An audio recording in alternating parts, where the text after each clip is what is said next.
the middle. You know, they're trying to enforce something that's not enforceable, and there are people that are becoming angry at it. And so I think we need to just be very clear with the developer that there's to be no stoppage of traffic unless there's an emergency.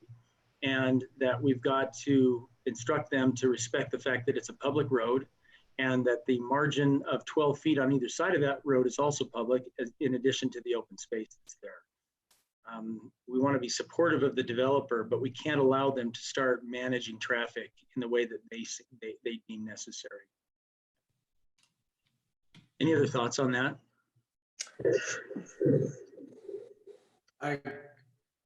I'll go right first, Jessica. Again, so I just had a number of people that have actually come to my house and said, hey, I will try to get up there Saturday at 6, and people stopped me. They asked what lot number I owned. When I told them we didn't have one, they said it's a private street and you're not allowed to drive through, but you can park at the bottom. I think there's just some mixed messages, but I think what that causes to the mayor's point is it creates people that are angry and get angry at the development, which I don't think needs to happen, because it's a wonderful development and there's great people up there and it's a beautiful area. But that's my concern. I've been getting quite a bit of feedback of people, and it's making them quite a bit of angry. So that's all I'm saying.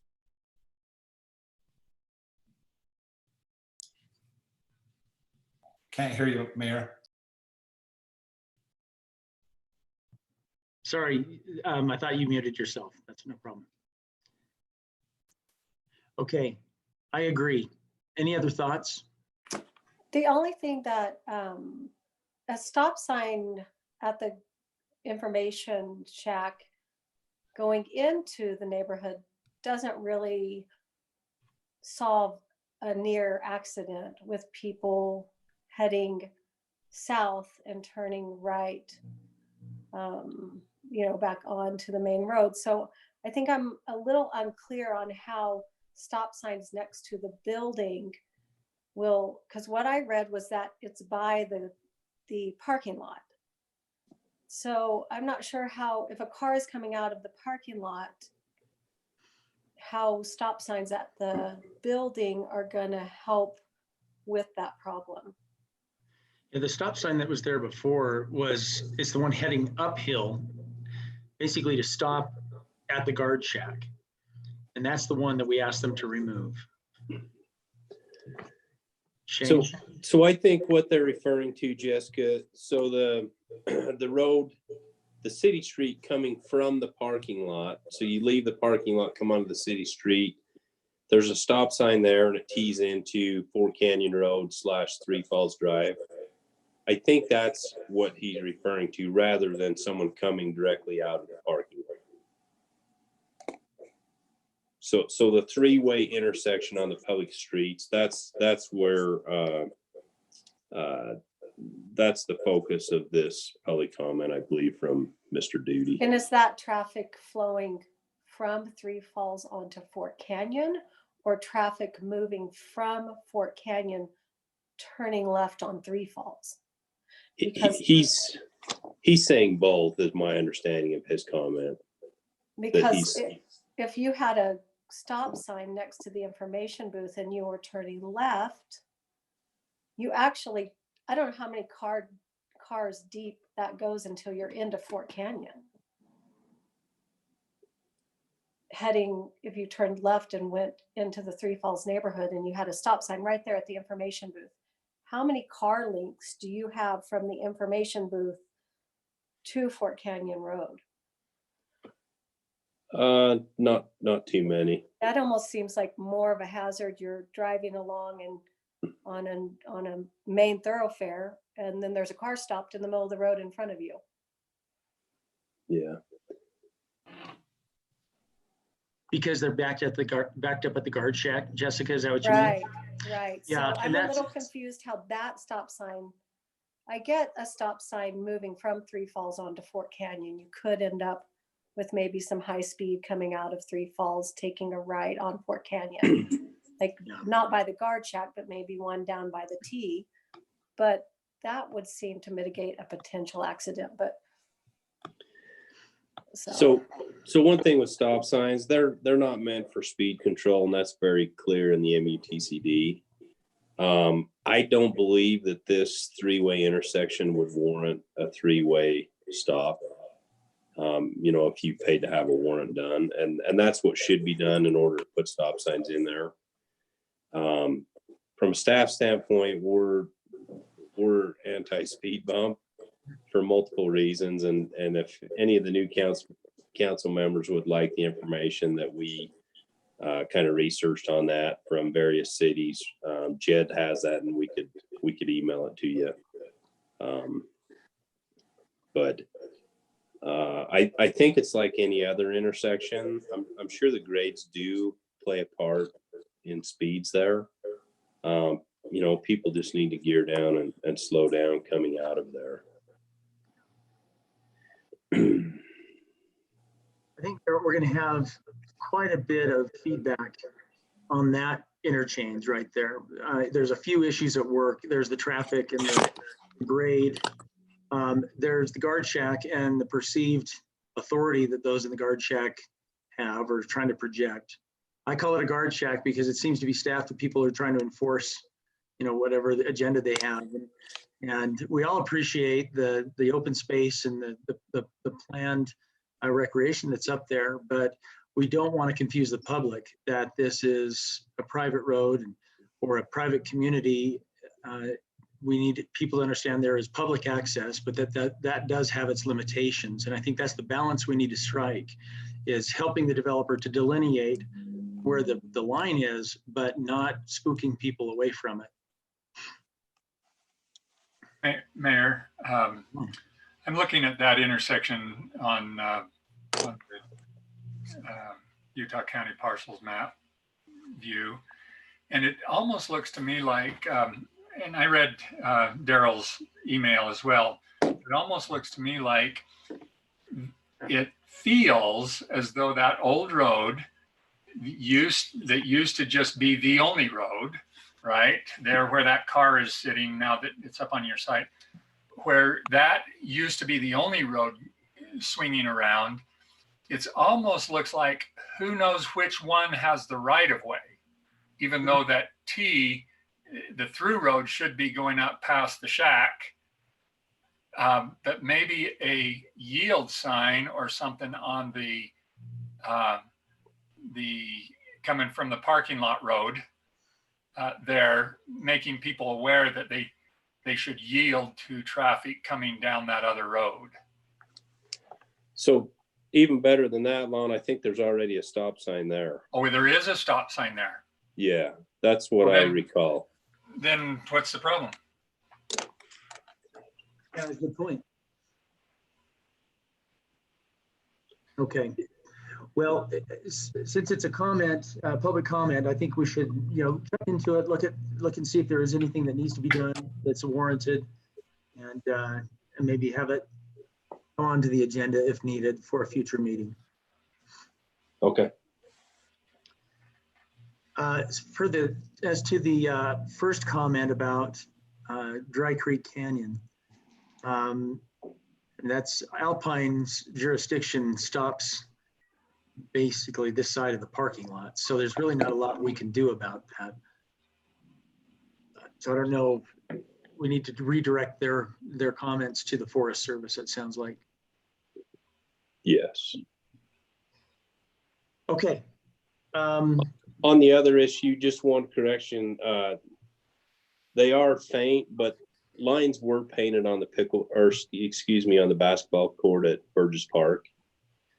We don't provide a portable net, but I've seen people there that bring their own portable net and they play pickleball on those courts on the basketball court. I still see a lot of people using a tennis court, so it's hard to take away from the tennis people to build more pickleball courts when the demand is there for them. But there's a lot of people who carry around pickleball equipment. My daughter, one of them. Okay, let's move on. Before we go to reports and presentations, I neglected to recognize a few people in our meeting. I just wanted to thank Ed Bush and Troy Slade for joining us in this meeting. Appreciate you being here, and we'll address the Planning Commission seats. in a couple of minutes. I also wanted to welcome Reed Thompson and Chief Reed Thompson and Chief Brian Gwilliam to our meeting as well. And David Church, our city attorney, Alpine, and Austin, our city planner, Shane Sorensen, our city manager. And Bonnie, you over there? Hi, Bonnie. And Charmaine, thanks for being here. So with that, let's go into reports and presentations. Shane, take it away. Okay, so the financial report for this month, we're 10 months into the budget year. At this point, our revenues look good. The big question mark and the one we've not known for sure what's going to happen is sales tax. Utah League of Cities and Towns hired a firm to look at sales tax projections. They estimated, based on information from 63 cities, that we'd have a negative 3.3 to negative 5.5% sales tax collection for this fiscal year. The State Tax Commission did some work. Normally we wouldn't get our May allocation, which is actually March sales tax, until the 20th of this month. We actually got an email from the Tax Commission yesterday with a projection. I think everyone is hoping it would be a number that would be helpful and be a predictor of the future, and ours was right in line with where it should be. It was down a couple thousand from the same time period last year. But with that projection, and we'll get the final in next week, we're still cumulative sales tax collection for this year, 102,000 over where we were last year. So I think the one we look forward to now is the allocation that we get in June, which will be right before we adopt our budget for next year. That would have a full month of COVID-19 impact, where the current one for May was roughly 2 weeks. So I still think with where we're at and the economy is so good, we had a good year up to this point, up to March, that we can probably still meet our sales tax revenue number in our budget. So everything else looks good for the time of year that we're at. We'll have a few minor adjustments to make in June, but things look good at this point. I did have these graphs. This graph was put out before we got this projected number. If you go to the next one, Austin, that has month by month. So that March number, I had in there 60,000 because everybody was throwing numbers around and no one's crystal ball was great, but it was actually almost 124,000 for that month. So far so good. I know there will be impacts. We'll just have to wait another month to see, to have a little better idea of what they'll be. So unless anyone has any questions, that's kind of where we sit right now. Does anybody have a comment? Okay. No comment. Just when do you want to start meeting together on this? We could start this week into next week. Happy to meet whenever you're available. Okay. I think one of the challenges we'll see in the sales tax issue is that even though purchasing may be robust, people are now doing more of it from home than they ever have. And there are still plenty of websites that don't charge sales tax. You know, Amazon signed a contract with the state and agreed to charge sales tax a few years ago, but there are still plenty who don't. So the more we see business push to the internet, the less tax revenue we're going to see from our allocation. Hopefully they'll all buy from Amazon because they've been good to us.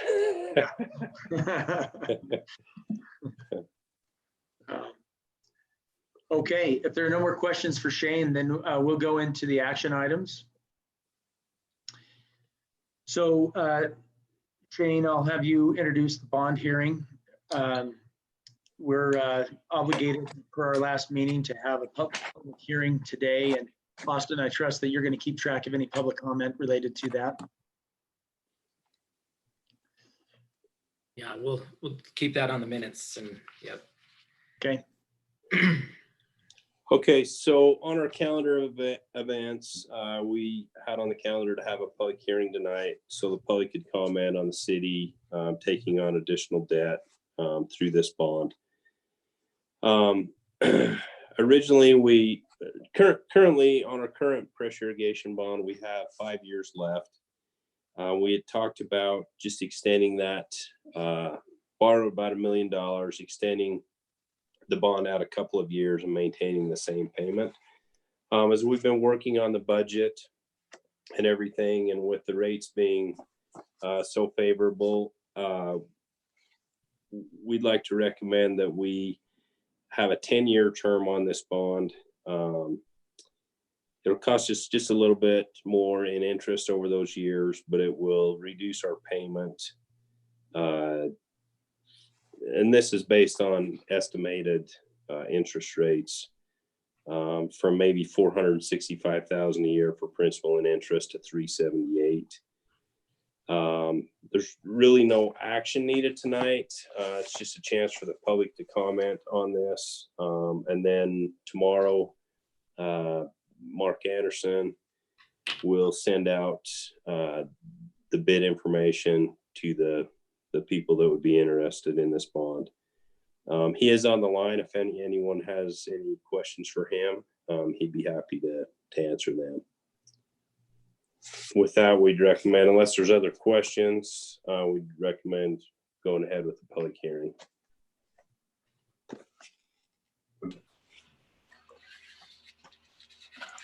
Shane? Yes. You received a couple emails from Greg about this thing. Were the figures, did we get all the right answers then on the 4 million? Yes. Okay. Yes. So the way we clarified that with Brandon Johnson, he's our bond counsel, and we already have the current debt in our bond, and so we only have to have the public hearing on what's being added to it. Okay. So that was a clarification there. I apologize. I thought that went out to all of the council. Okay. Very good. Okay, let's open the public hearing. We'll get started. We'd like to, if anybody is, I guess we're doing this by email, right? So Correct, if there's a comment, we'd like to maybe commit 3 to 4 minutes to the answer or the discussion and then move on. Austin, do we have any yet? I don't see any yet. And also just to add, we can also take comments via the YouTube channel as well. So Okay. some comments that way. Pulse on both of those. Mayor, I think one thing, and I meant to mention this in my comments, we could just leave this public hearing open and go on to the next item or two, take care of those, and then come back. If there are any comments, we can address them and then close it at that time. I think that's a great idea. That's the benefit of having online. Okay. Moving on to item B, while we allow people who'd like to provide input on item A, I'd like to move on to a couple of seats that are open now on our planning commission. Bryce Higbee has been asking for an opportunity to step back whenever we could find an opportunity to fill his seat. And Bryce has served the city well. I think I'd like to just publicly thank Bryce for the work that he's done on the planning commission. And he's kind of been a rock there for a long time. And I think he's been a great asset to the planning commission. And we really appreciate his years of service. And so with that, we would wish him a happy retirement from public service for the moment, and then like to fill that seat. And with that, I would like to nominate Ed Bush to fill that vacancy. And so I would entertain a motion that would either support that or another nomination. Oh, Lon, I think you're muted. I'll make a motion. Okay, Jason? I'll make a motion that we that we approve Ed Bush, recommend and approve Ed Bush to be our new planning commission member. Okay, I terrific. second that motion. Okay, we have a motion by Jason Thielen, which has been seconded by Lon Lott, to approve Ed Bush for the position of planning commissioner. Do we have any questions or comment on the motion? Okay, with that, we'll take a vote. All in favor, starting with Jason Thielen. Whoop, Jason, you're muted, Jason. All right, quick question. If he's replacing Bryce Higbee, when does the term end? How long of a term is this? I think Bryce has 2 years, right? It ends January of 2022. Yeah. Okay. So Jason, yes? Ron Yeah. Lott, yes. Jessica? Yes. And Greg. Yes. Okay, that's unanimous. Ed, welcome to the Planning Commission, and thank you for being willing to serve. Is there anything you'd like to say? Thank you for your support, and I'm anxious to help out in the Planning Commission and anywhere I can for the city of Alpine. That's terrific. Well, we're lucky to have you. Thank you very much. For the second position to fill the seat left vacant by Jessica Smewen. And I'd like to publicly thank Jessica for what she did on the Planning Commission as well. Very great input.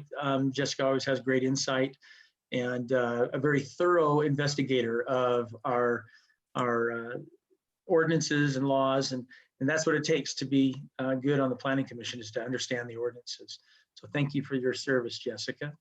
And we have Troy Slade, who was also a candidate for the City Council position in our last meeting. And a number of you had an opportunity to visit with Troy, including myself, and feel like he's very qualified for the position as well, and happy to have him step forward and be willing to serve. And so I would like to nominate Troy Slade to the Planning Commission as well. And I would entertain a motion to that extent.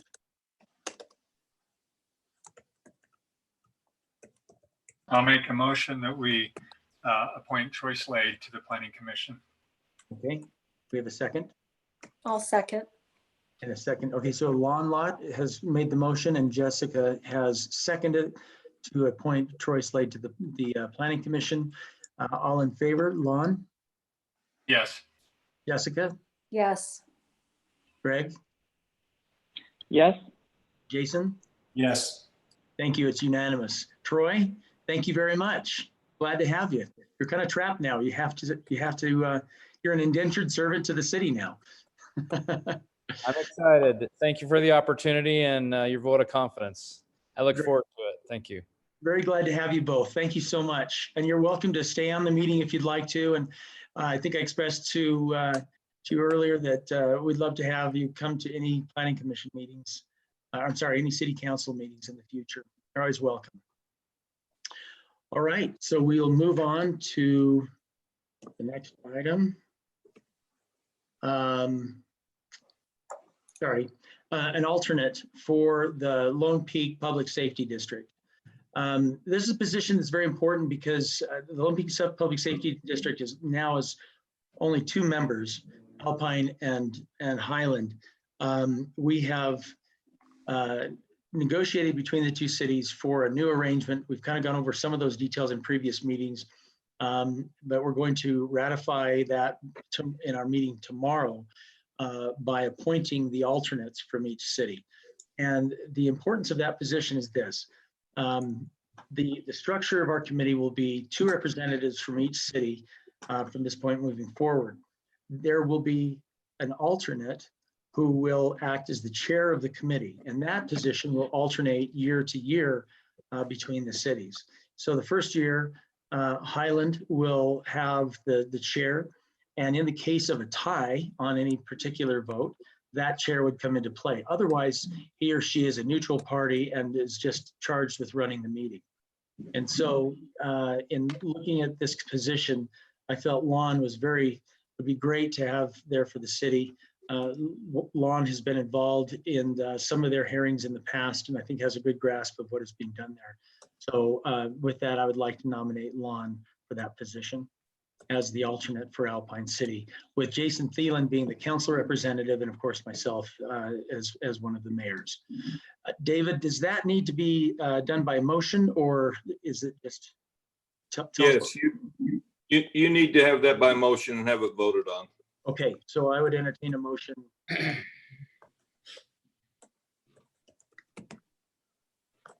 I'll make a motion that we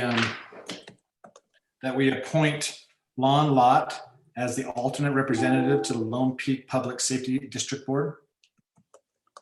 Okay, we have a motion by Jason Thielen. Do we have a second? I'll second. Second by Greg.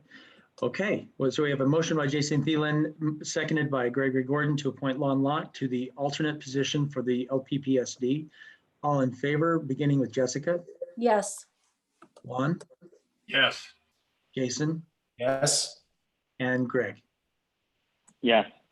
Okay, unanimous choice. Thank you, Lon, for being willing to do that. Lon's got a lot on his plate, but we appreciate him being there. What time in the morning? Tomorrow at 8. Okay, at Highland City. Yes, well, it's actually a Zoom meeting. Oh, it is Zoom. Yeah. Okay, Lon, I will send Laurie an email and have her send you the link. okay. Okay. Yeah, I need to be there, so.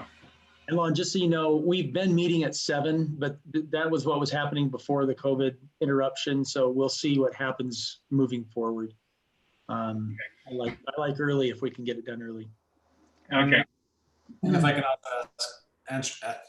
add, Mayor, the mayor of Highland, we went back and forth trying to, swap this because it was going to be 3-2 indefinitely. Their concern was that if we're going to give someone, obviously they have to be at all meetings and have to know their stuff. And they were very happy with Judy Piquel being the alternate because they knew her. And so I think Lon will be great in that role. yeah, no problem. I'll be there. Appreciate that, Jason. Thanks. Okay. Let's move on. First of all, let's go back to Austin for a minute. Do we have any public feedback on the public hearing? We do not. No, we have received no comments. Okay. I think I'll go through items E and F. And once we have that wrapped up, we'll go back and close the hearing if there's no further comment. Austin, would you like to introduce E, please? Item E? Okay. I'm sorry, hang on. Item D. Okay. Got lost. All right. Item D. Let me go ahead. I'm going to share my screen here. Okay. So this is what we're looking at here. This is Main Street, just south of Mountainville Academy, looking northward. That's the bridge that crosses the Dry Creek, and to the right is the property of Paul Anderson. To the left is the Mont Della townhomes. And so what you see in your picture here are three power poles.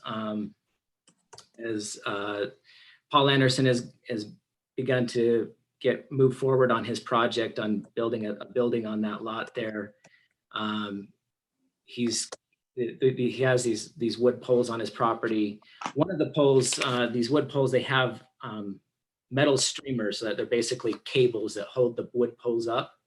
And so one of those cables actually goes into where his building footprint would be.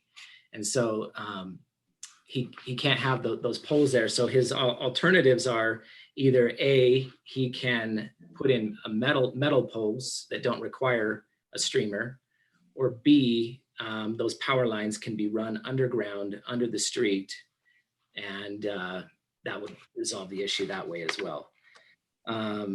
So essentially, either option would work for what he's trying to do to build his building, but he's looking at this as, and basically he proposed to the city, the power lines are kind of ugly. Would the city be interested in having those run underground?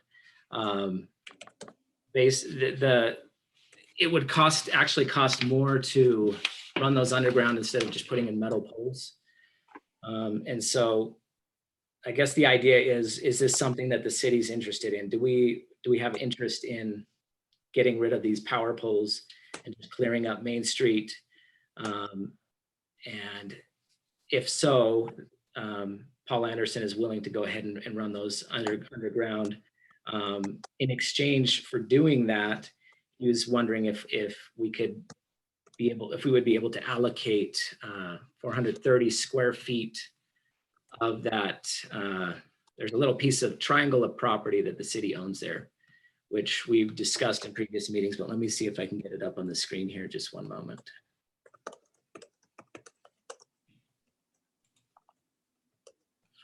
Okay, so this, what you see on your screen here kind of represents the previous land swap that the city did. So the triangle, the red and green here, so right and this left here are currently the city owned that, and then the blue was owned by Paul Anderson. And we did a land swap a few meetings ago where the blue was swapped for the is it the green area, And so in this proposal, he's asking if he could get this gray area here, this box. That's the area that they would have to dig to bore the holes underneath the street. So this wouldn't actually they wouldn't have to do any street cuts or anything like that. They would be able to bore this under the street. But this area here, regardless of whether or not Paul Anderson owns that, it's a piece. We would treat it kind of like a park strip. So it's something that he would have to maintain no matter what. As far as landscaping and that kind of stuff goes. And so essentially this square here, this rectangle, I should say, is the 430 square feet that he's asking as an exchange. And then if the city were to give that to him, he would put the bill or the cost of putting those power lines under Main Street and putting it to across the street. And I think that's go ahead, sorry. Hey, Austin, quick question. So can you just, circle around what would be the city's remaining property there to the north if we were to make this trade? Yeah, good question. So if you'll follow my mouse, this triangle here that I'm kind of outlining. All of that. That would remain city-owned property.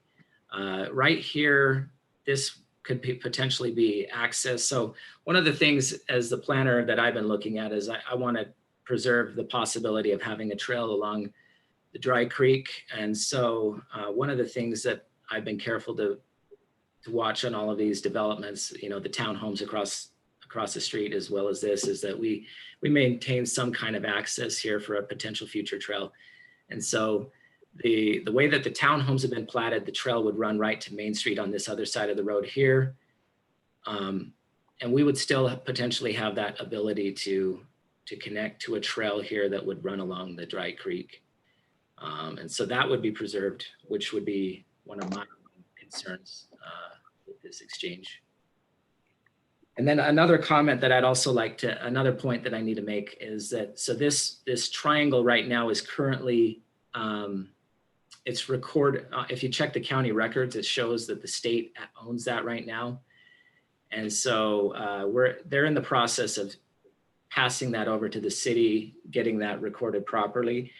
But that's not expected to happen until July 1st. So any potential exchange or trade or whatever would all be predicated on the state giving that triangle back to the city, which is going to take place approximately July 1st. Austin, I'm not sure if this is significant or not, but are there any differences in power outages and other hazards between suspended lines and underground lines?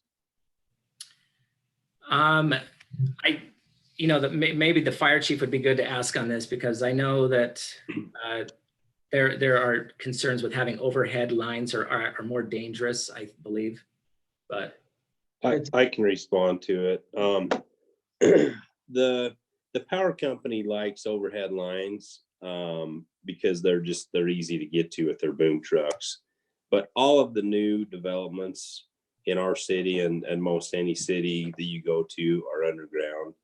And to my knowledge, I have not seen more problems with underground. For them, it's, you know, if it's an overhead line, they can see, they can look for a problem. If it's underground, they can't. And so I'm sure that's their preference, but they know that it's our city ordinance for all new developments to have underground power. If there's ever any question, I've had the power company call multiple times on certain little issues dealing with that. So I wouldn't say it's significant.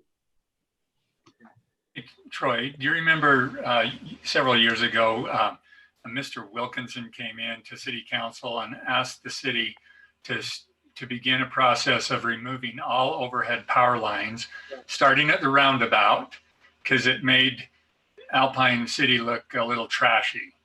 You remember that?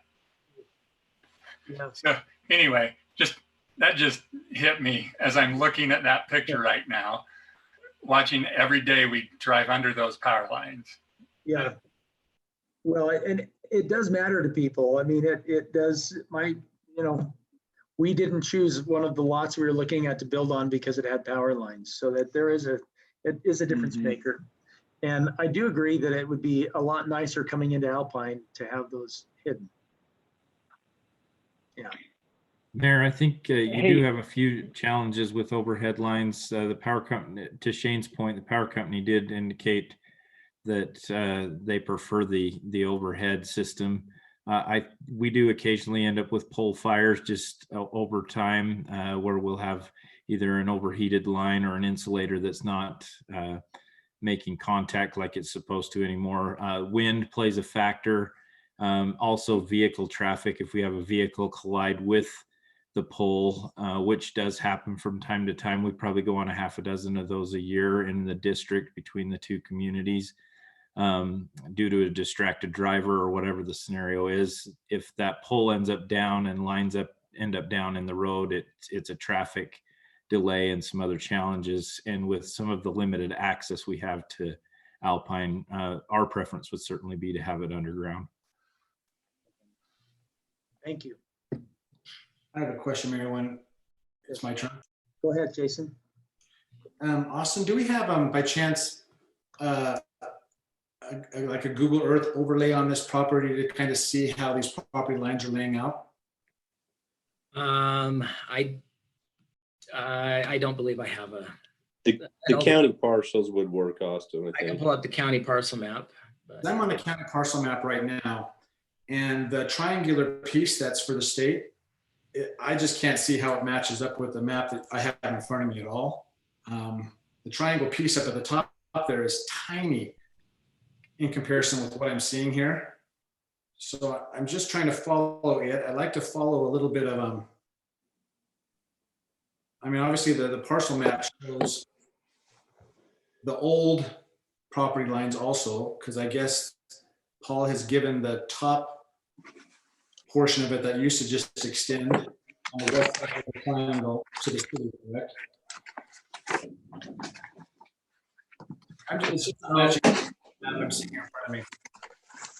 if you look at the screen on the county, we're looking at the county parcel maps here. You'll see the shadow of the power pole, which is right here, and it terminates approximately in the middle of that triangle.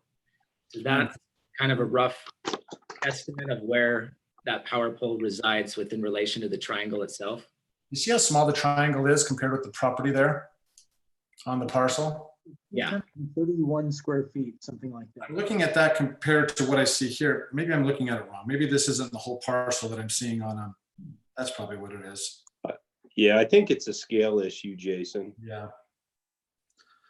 Okay, so question I have is, first question is when this first came in, we gave an easement so they can go 2 feet off the property line. We talked at that point, we did that so that we could, or what was conveyed to us at the time is that there would be a trail that went down the side. I think Paul had mentioned that he had worked with Mountainville and put that, and they had agreed to put the trail over there. Have we heard, or have we got anything signed that says that that's the case? Jason, I spoke with one, or emailed with one of the Mountainville people. They their comment is that they can't really do anything in allowing easements or anything while it's under the bond, the bonds that they have, something to that effect. It's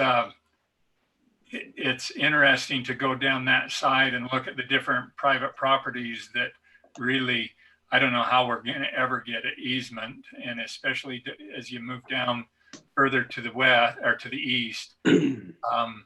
The Debbie place, I talked to him about having a trail go through there, and he says absolutely not going to let you go through there. But the comment I got from one of the school principals, not the principal, but that are on the board, was that they couldn't do any easement things while they have a bond. I feel like part of the reason when this first came through, some of the exceptions that were given, the goal, and even Austin mentioned in his notes here that the purpose is to create and connect a trail and have access across the bridge to the creek. I'm wondering if we're missing something here and we're not thinking through that issue at all as we have these discussions and these exceptions. Can I say one more thing, Mayor? If we look at that, zoom in a little bit further than Austin to that. I think one of the original things, Jason, we were talking about is his property on that narrow strip. His property was that narrow strip all the way up to the point. Ours was the triangle, and we couldn't even, we'd have to get an easement across his little piece of property there in order to even get to our property. So that's why the initial swap is to have some of our point of the corner down there to the south be swapped so that we could have access to the top northern portion of it. So that was, I know that was my preference, is to get rid of any fact that we would have to have an easement across his little strip there to get in to have a trail. Great. So we solved that problem by doing the swap a month or two ago. Right. Now we have access to that. Right. I'm thinking through as we're going through this, I think that should be part of this process of at least having that trail system go back to the back property line, so we don't have to have that argument at a later point. And I think our trails committee will build it if they want them to, but I would hate if we went this far hearing about a trail and then what I heard from Lon just now is, well, we got it, we swapped them so we could have access, but really that's not going to be an option. So let's back out of it, as opposed to just doing it right now. Yeah. So I'm not saying it's not going to be an option, but it may be years before we can get that. You may have to wait years for somebody down the creek or up the creek to give us a right of way or an easement behind their place too. I think we're not boxing ourselves out here right now. And if we don't want to, it looks to me like the power pole is still going to be in our property. And David, is there any, if the power pole is in our property, is it our responsibility to move it, or whose responsibility is it if it's in their property? As I understand this right now, no one has a responsibility to move the power pole. We're not forcing them to do it, and no one can force us to move the power pole underground.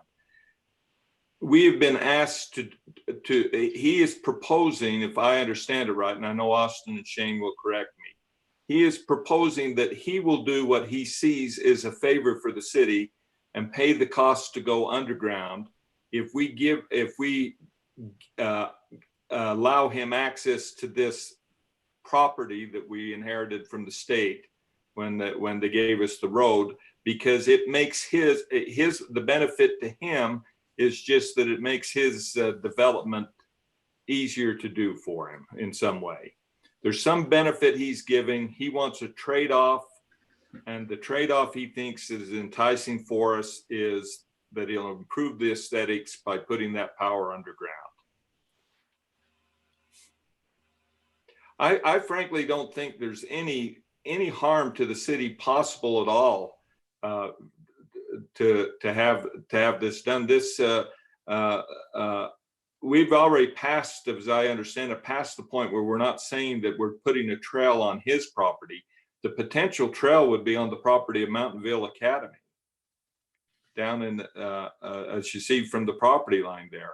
It's access to that property that I think Austin was, if I'm understanding right, that Austin was referring to when he said that we want to keep the top of it so we can get from our street to the Mountainville Academy property that, because they own clear across the creek.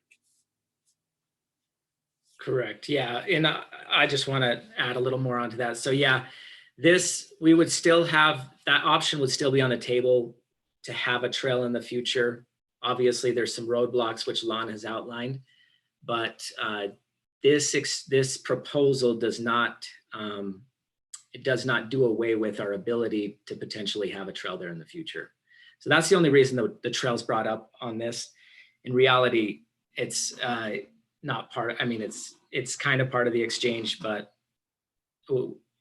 even before or after the trade, we would still have that ability to put a trail there.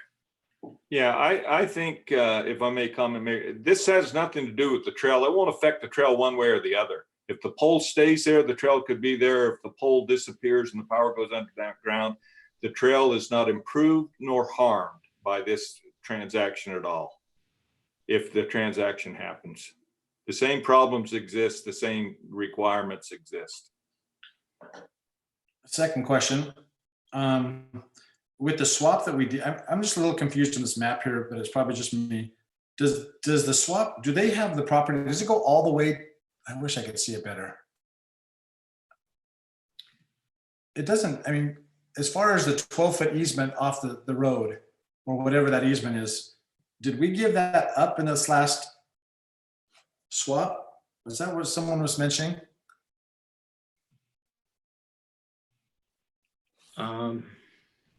I wish I could, it's hard to do this in Zoom. But. It's hard to discuss this. Yeah. So, I mean, if we're looking at the image on the screen right now, there's this thumb that comes up here.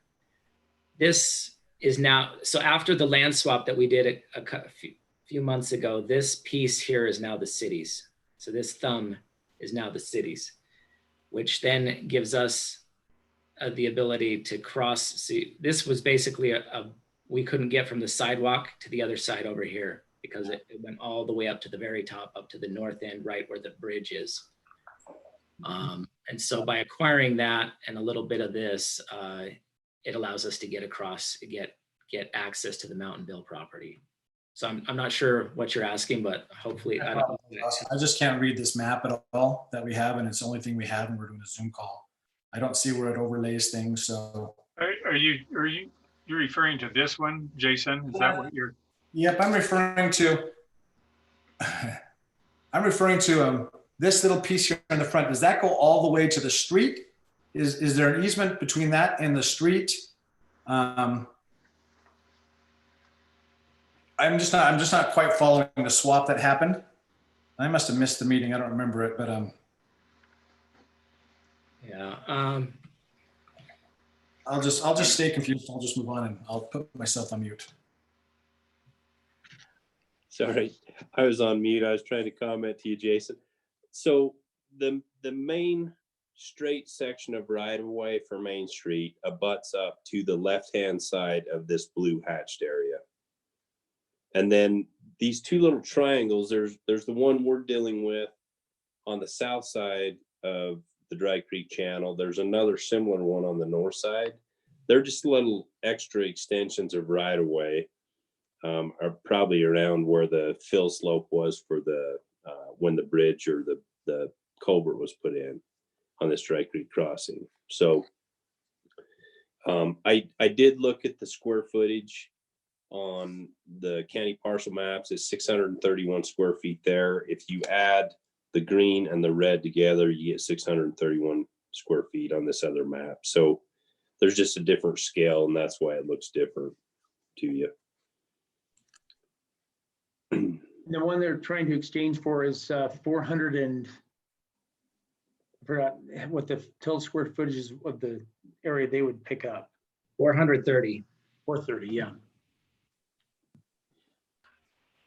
So my thinking on that is obviously a value to the piece of land, and is the value of that 430 square feet, is that value worth having the power lines taken down and put under at someone else's expense, not ours?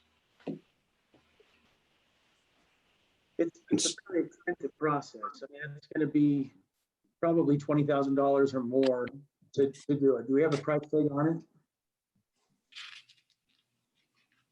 So he did in his proposal, he does include a bid, which is in your packet from Newman Construction. And then he also has a quote from Rocky Mountain Power. So Rocky Mountain Power quoted him at a range of $28,300 to $31,000 to remove both poles and repull the wire, with an additional $10,000 to bore some holes underground. So Right. It looks like it was net at least 41,000, right? That's correct. Cost.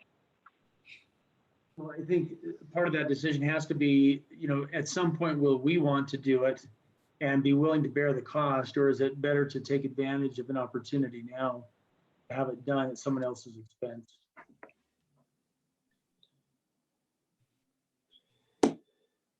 Yeah, staff's recommendation is that this be approved. Yeah. And hey, Austin, I had just one other question. Can you show that first photo with the 3 poles? So right here, is this one on the left, is that the 3rd pole that would be removed? Or I wasn't clear if it was one that went down into that lot to the left there.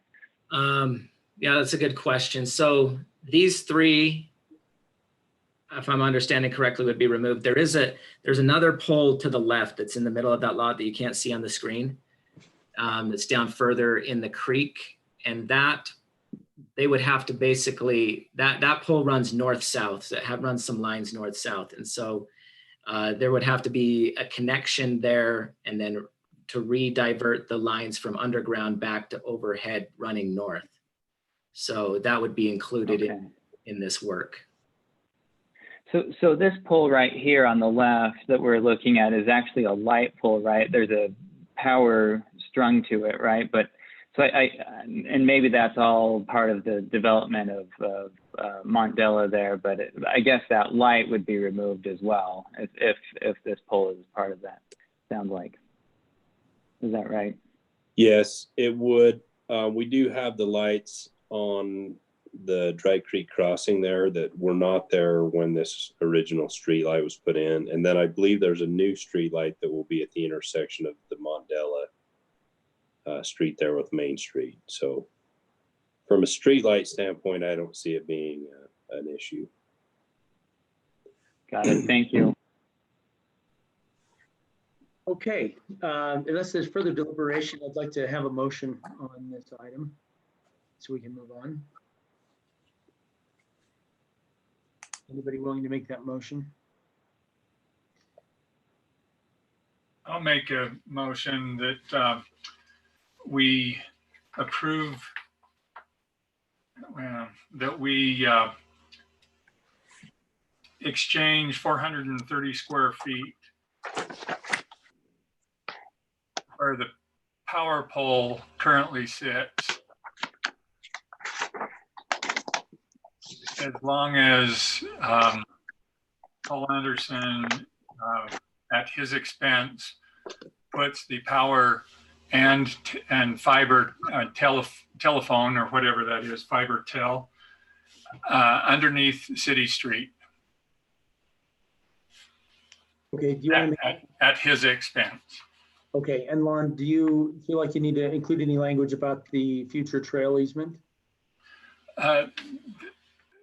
Yeah, so maybe we need to clarify where the 430, well, I thought the 430 square feet would be at the location of the power pole, which allows then the northerly part to remain Alpine Cities.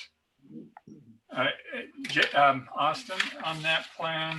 Yeah, I want to say, I believe it's 20 feet is the length of the area to the north that would remain Alpine City. That would also clean up the jogs that existed when we swapped foot per foot before, because we did have a little bit of a jog in there before that, because we only went square foot per square foot on the previous exchange. Okay, so we have a motion on the table. Let's have a second on the motion, and then we can discuss any adjustments, potential adjustments further after the second. Do we have a second? I'll second, Mayor. Okay, so we have a motion by Lon Lott, seconded by Gregory Gordon. Any further discussion on the motion? Do we know, is it under the direction of the city that they do this, or do they just do this on, I mean, are they going to dig up the street in this process? Does the city have a say in how this is going on, or do we just kind of assign it to him and don't from that point? Shane, am I to understand as I read this that he, or as I read the correspondence before, that he asked to do a street cut and you told him there would be no street cuts and you'd need to bore underneath? That's correct. So that's a good point though, Jason. Maybe in the motion it needs to be very clear that that it be bored and no street cuts or disturbances to any sidewalk or streets. Lon, would you like to amend your motion accordingly then? Yeah, I think we better do that. Is that clear enough, Jason, for you to? Yeah, I think that's good. My only other clarification, this is what I don't know as a non-engineer, is are there different ways to do that that are more effective for the city, that could provide a better process? I mean, you know, is there a cheaper way, a more expensive way that the city would prefer, or those are things I don't know? No, this is a very common thing. Utility companies apply for street. We call them street cut permits. Really on a weekly basis. I think I've signed 3 this week already. Most of those bore whenever possible. There's times when they can't, but most of them bore. And just so everyone understands, even when they bore, they come in and cut a small window of asphalt out above each utility, use a back trailer, suck down on that to verify the elevation. They hit all the elevations of existing utilities so they know where their elevation to bore is. And then they bore across and then correct the, basically put asphalt back in those little windows. But it's not like taking a trench from curb to curb.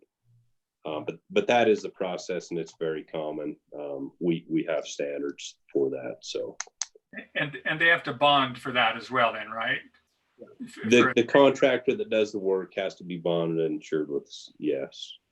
So all the part of the permitting, even to do it, the city's in charge of and knows what's going on, when it's going on, and has a bond for it.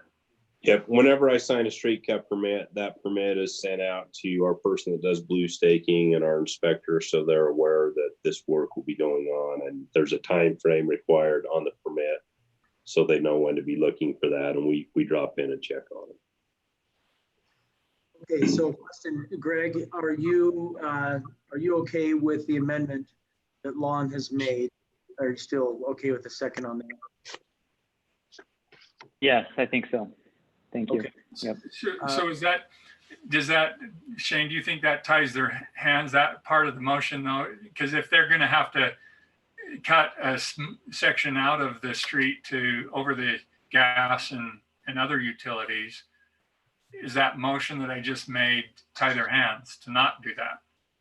I only mention that so if one of you are driving by and see small windows cut out, that you weren't thinking they were in violation of the motion. I think if it said that it's done according to our typical process for obtaining a street cut permit, which I say street cut, but it usually means board. Yeah, I think that's fine. So with that, Mayor, then maybe that's how that amended part of the motion should be, that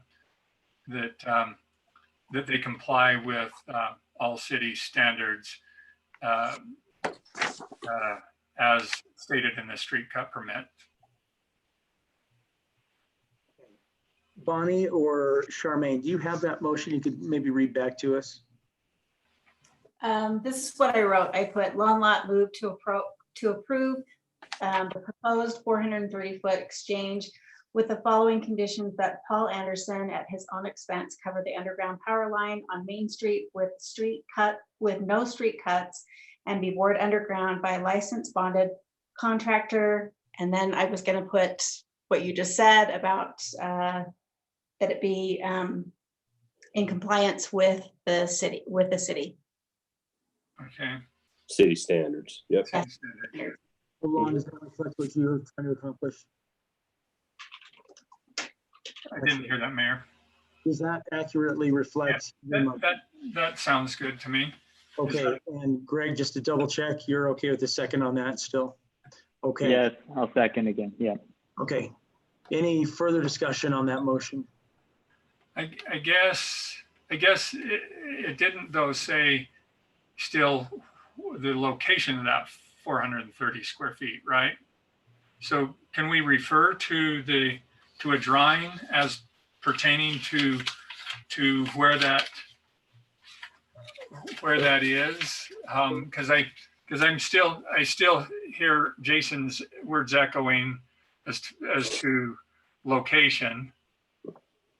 Is there a way we can make sure that it's clear where that sits in that? Anybody have an input on that? Would it suffice to say as requested per the maps provided in the packet? I think you could do that, and then we could even enter a little agreement with Paul Anderson that has that attached as an exhibit. Yeah. Okay, that sounds good too. We do still, though, according to Shane, right? We have to wait till the state finally gives us the right, correct? Yeah, there might be a way that we can work with that if Paul decides to move ahead sooner. But the reality is July 1st, not that far away. Right. So. Okay. So Bonnie, did you get that aspect then on that motion? Okay. That was fun. Jessica, did you have something? It's kind of like an auction. If you wave your hand, if I see any movement, I'm going to call on you. Okay. Greg, anything else? No, Lon, do you think we should just state that, subject to getting the land transfer with the state completed, something like that? Yeah, just to be sure. That's why I did bring that up. I think we do need to make sure that that's in there too, that we know that we better just dot all the I's and cross the T's on that. Okay. Got that, Bonnie? All right, great. Jason, any other comments? And Jessica? Okay. Let's go ahead and put it to a vote. So Bonnie, would you please one more time read the motion back so we're all clear on it? Okay. Lawn lot move to approve the proposed 430-foot exchange as per the maps provided in the packet, with the following condition: that Paul Anderson, at his own expense, cover the underground power lines on Main Street with no street cuts and be bored underground by a licensed bonded contractor in compliance with the city standards and are subject to getting the state approval needed. All right, everyone clear on the motion? Let's take a roll. Just one quick thing. Do we need to add that he will have an agreement, a signed agreement with Shane or with the city? That it will follow the diagram that was submitted to in the packet? Is that implied through the motion though, through the application? Lon had just mentioned, do we have a diagram that shows exactly what we're talking about to include, that if you're saying the motion covers that? Yeah, didn't you say money in the packet? Yes, I did. As proposed. Okay. Okay. Well, Shane, you would do that anyway, right? We've got to do all, we got to have it, all the survey property points to even make this exchange, right? Yeah, and another thought I just had, you know, this is going to come through the city process when he comes to get approval of this building. So that would be another place that this could be double checked to make sure it's correct. Okay. Okay. So I don't think the agreement's absolutely necessary. If it makes you feel more comfortable, we can do it. But I think the fact that he'll have to come back through the process to get approved would be another place to check that. When does the county, when do we record something like this? After July 1st or after July when the state releases it to us, right? Yes. Yep, Okay. they're preparing a deed and we'll record that deed and transfer the property to the city. Because he really can't do anything unless he has the deed, right? Right. At that point in time, then we would enter some kind of, either do it through a boundary line agreement or deeds, exchange deeds or something like that. Okay. Okay. Are you good with that, Jessica? Mm-hmm. Right. Yes. Okay. Let's put it to a vote, starting with Greg. Yes. Yes. Jessica, Yes. Jason, Yes. and Lon. Yes. Motion passes unanimously. We will move on. Go back to Austin. Do we have any input on the public hearing? No, we have not received any comments tonight. Okay, I'm going to go ahead and close the public hearing as of now. Since we took a little bit longer on that topic, I think we've exhausted enough time to allow input. So I guess I'll officially bring an end to the public hearing. And just to finish up that item, is the council okay with the 10-year term? When Mark sends out the bid sheet tomorrow, he just needs to be able to put that term on there. I'm okay with it. And do we know the rate on it yet? We only know our upper from the parameters resolution that was passed last meeting or the one before. I can't remember which. But you'll have the opportunity to see that, and as long as it's within our parameters, that resolution gave the mayor or I the ability to approve that. But rates are very good right now. So he expects something under 1.5%.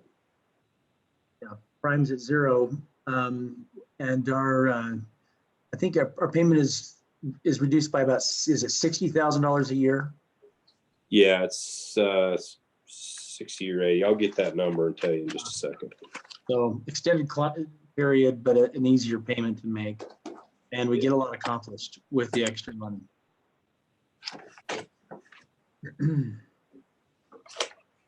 Okay, so that'll conclude the public hearing. We'll move on to item E, the rigid at Alpine, the phase 3 final approval.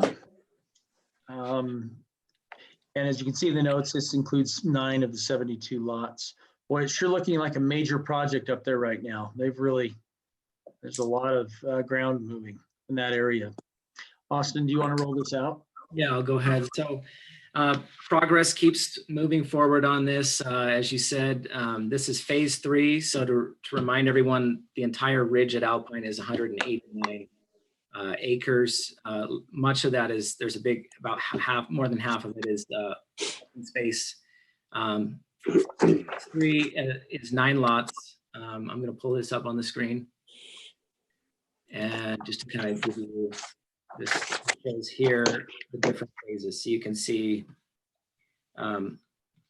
phase 3 is right here on the right-hand side of the screen. This area right here. So phase 1 was this southern part plus all of this open space, these 2 big green and turquoise triangles there. Phase 2 was this area here, and now phase 3 is this little L shape here. So phase 3, the advantage of coming after phase 1 and 2 is it does already include this extension of Elk Ridge, as well as this road up here. So the only new road that would be required for phase 3 would be this little sliver here where the mouse is. That's they're calling that Zachary Way. And so that would be the one piece of road that's in the new development. Essentially, looking at their proposal, I'm going to go back to their plat here and just zoom this out a little bit. So here's what the final plat looks like. Right here in the middle is where Zachary Way is, just to kind of give you reference. And here's Elk Ridge Lane, and Catherine Way is up here on the north. And so these are the 9 lots. Looking at the lots, the orientation, the size and width of the lots, everything meets the zoning requirements. They doesn't look like they've changed anything since their initial concept plan. As I mentioned, the Zachary Way here would only be this little sliver. So because of that, they would be required, this plat, I should say, probably does need to be updated. And one of the red lines that we would make is to have this road extended all the way out to the edge of this property, and then a temporary turnaround, which means the city have to be installed right approximately in this area here.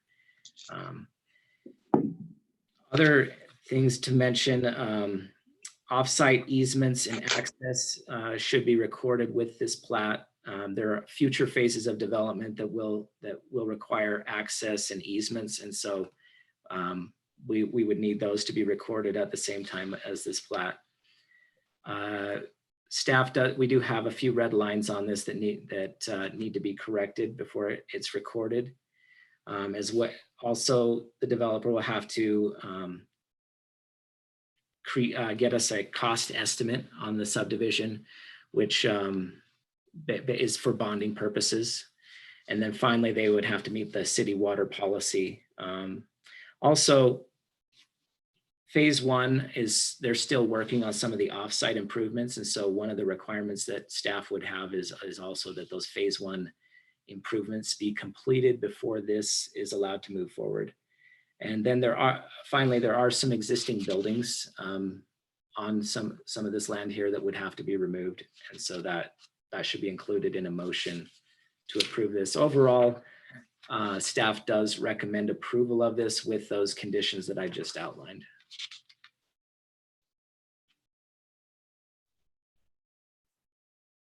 Okay. Thoughts? Greg? No questions, Mayor. Thank you. Okay. Jason? Hey, can you remind me how many phases there are in this? It's honestly, it's undetermined. It's basically how fast the lots sell. So they're kind of taking it at a come and wait and see approach to see how they move forward with it. Well, Austin, I thought we did have these phases outlined back when the original motion was passed. Yeah, You are correct. On the original concept, they did show, I want to say it was 5 phases on that concept. That they don't necessarily, as far as I understand it, they don't necessarily need to move forward with exactly the way it was outlined, that concept. Things can change in between. The only thing that concerns me is the order can, to some degree, affect certain things. Shane, what kind of control do we have over that? You know, there wasn't anything. There were some estimated phases that were kind of put forward at one time. Those typically do change, as Austin mentioned. I don't think we have anything in an agreement that said they had to go 1, 2, 3, 4, 5. It could be 1, 3. You know, just depending on how everything lays out. All of this that is now 1 through 3 could have came in one phase.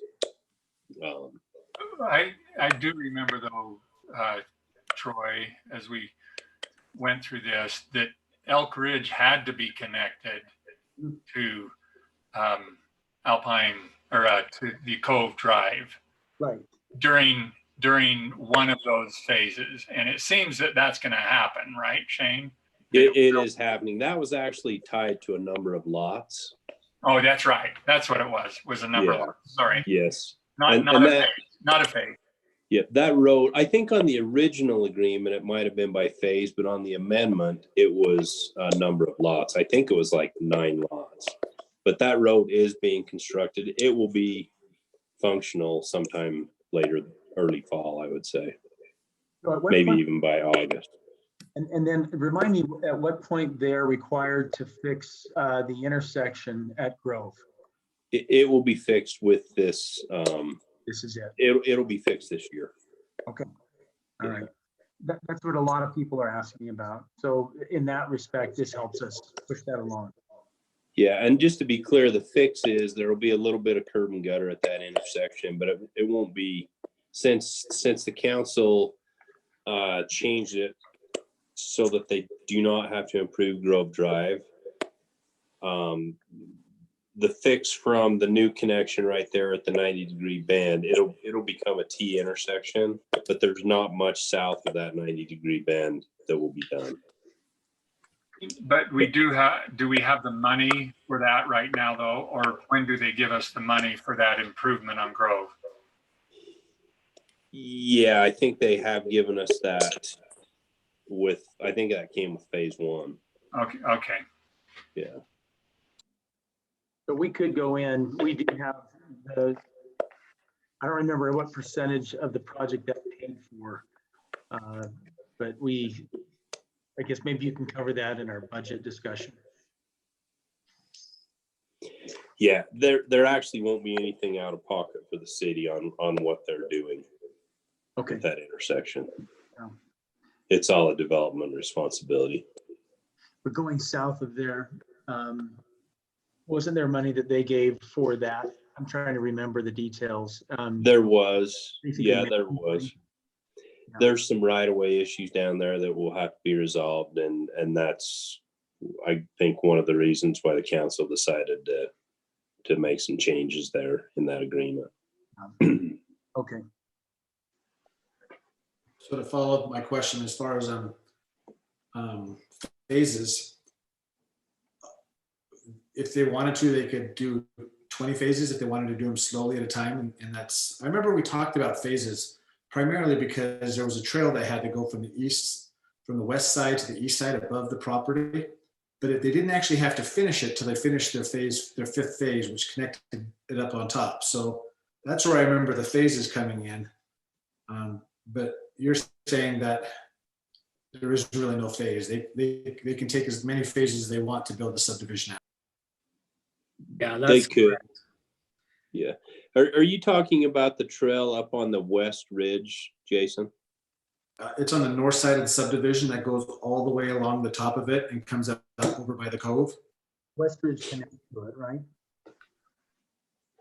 Yeah, so all the trails were platted with phase 1. So Right. originally, their original proposal was to have it on phase two, three, whatever. They said we'll complete this section of trail.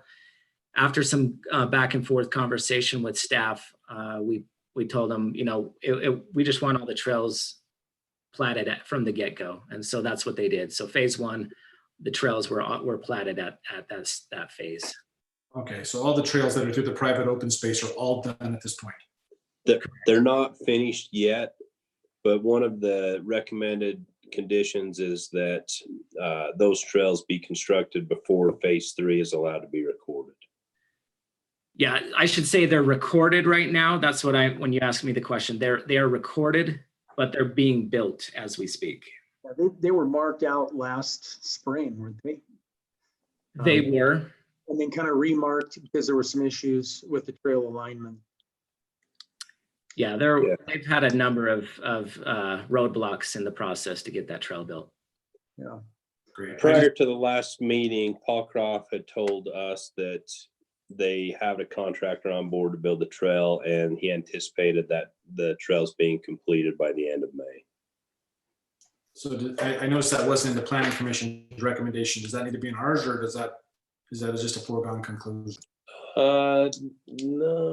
Should it just be part of that first, that all improvements of phase 1 be completed?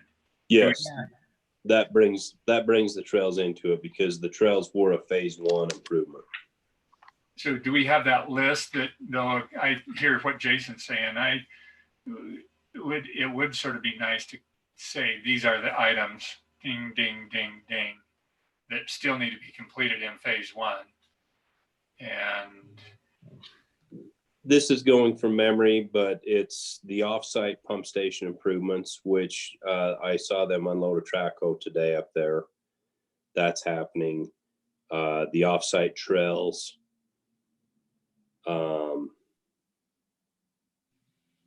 I think we had them in the last packet. Those are the two main ones.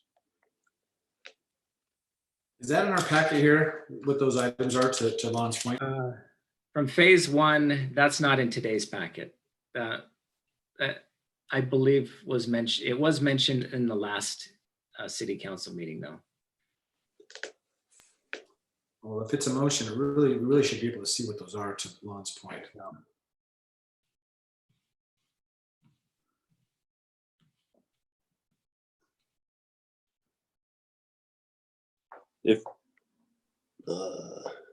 If you want to skip the next item, I'll find out real quick from Jed. I believe Jed sent an email, Shane, that I think had those in it recently. So okay, that might help. I'll find it here. Okay.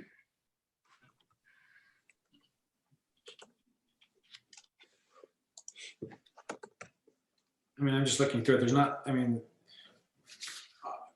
practically, right, I mean, unless there's someone who wants to talk more, we can make a motion on this to move forward on this, I think, with just that extra item.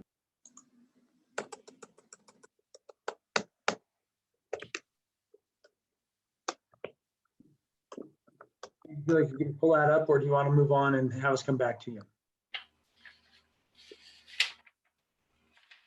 I'll try to find it here, but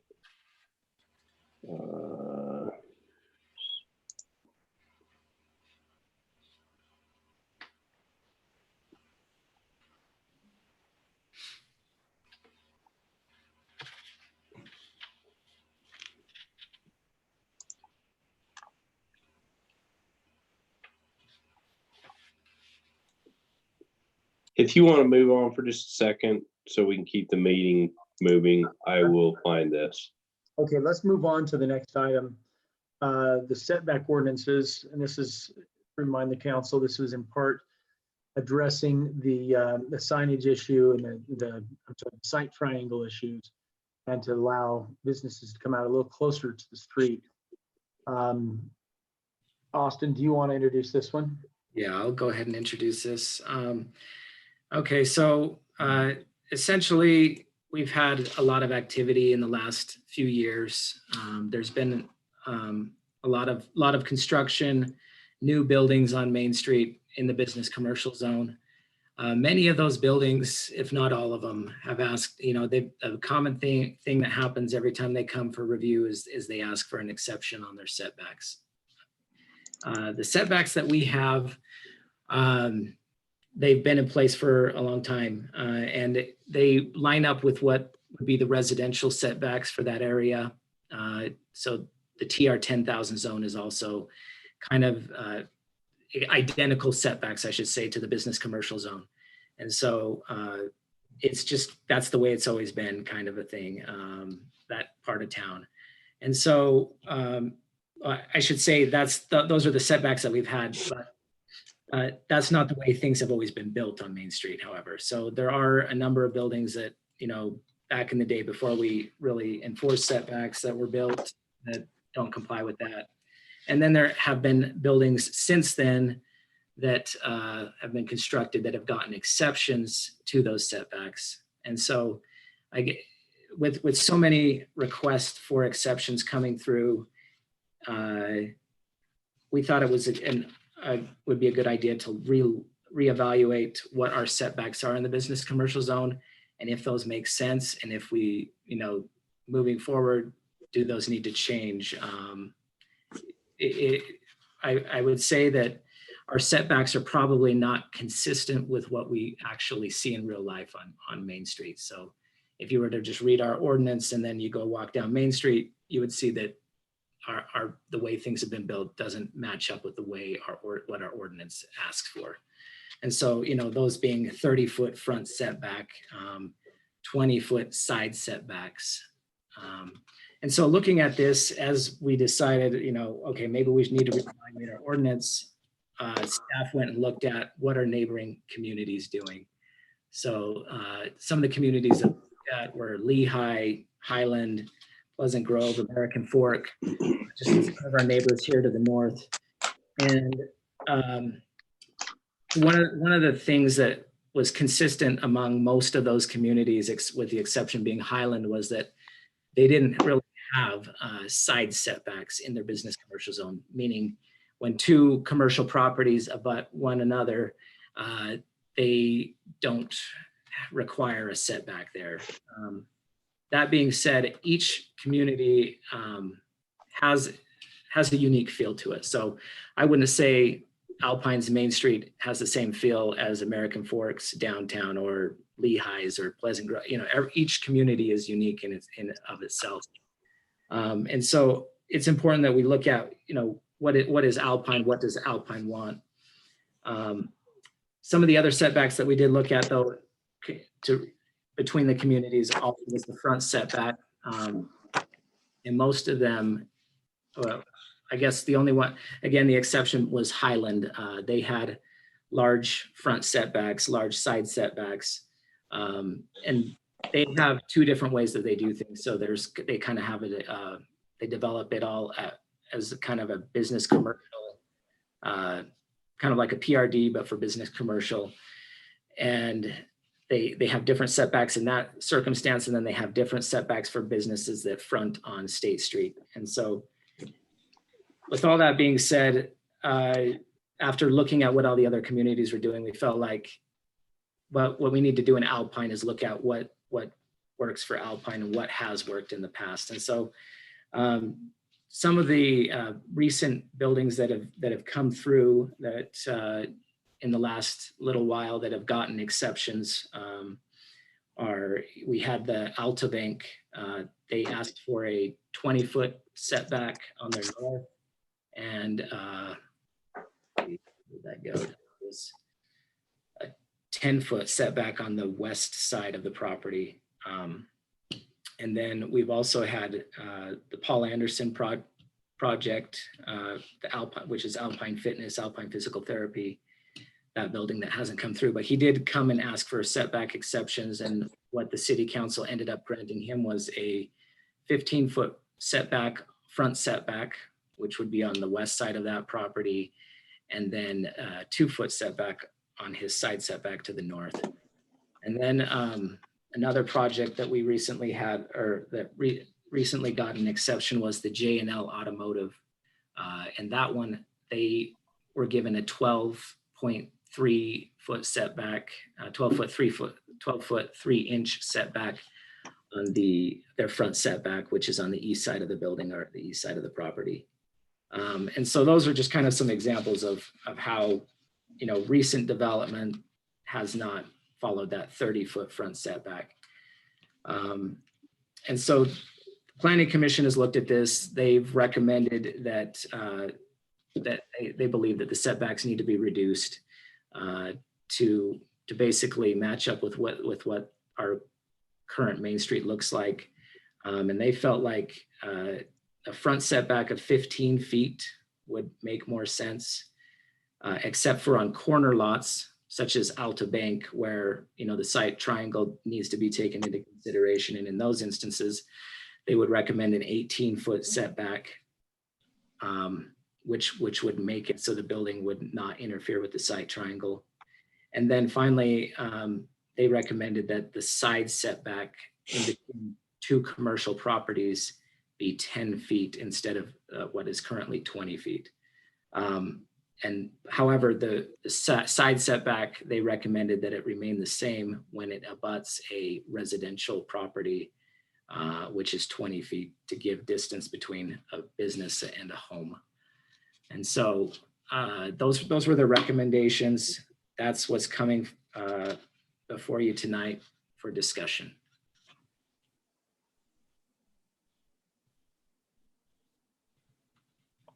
Austin, I think you touched on a kind of a sensitive issue that, our commercial area is highly integrated with the residential community. And that would be my concern, is those rear setbacks as it pertains to a business bordering a residence. So I think you just addressed that. So.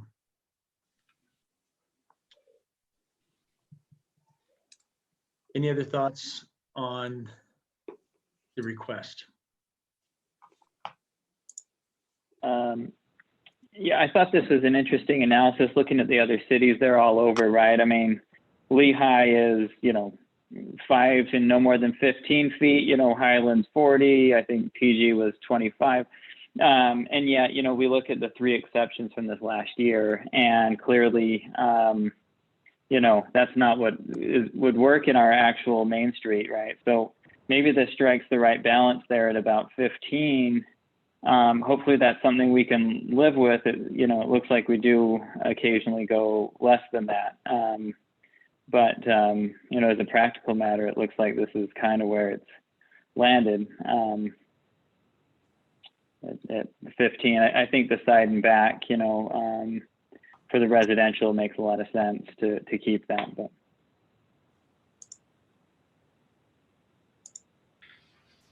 I know part of the discussion on the Planning Commission was if we change the setbacks to 15 feet, we need to really look at our sign ordinance, because that doesn't leave a lot of room for those large plaque signs. And so I'm not sure how that plays into just discussing the setbacks, if we would need to note something about reviewing our side ordinance, because if we had only 15 feet between the building and the sidewalk, and then we put one of those large marquee signs, it will really look bad pretty quickly.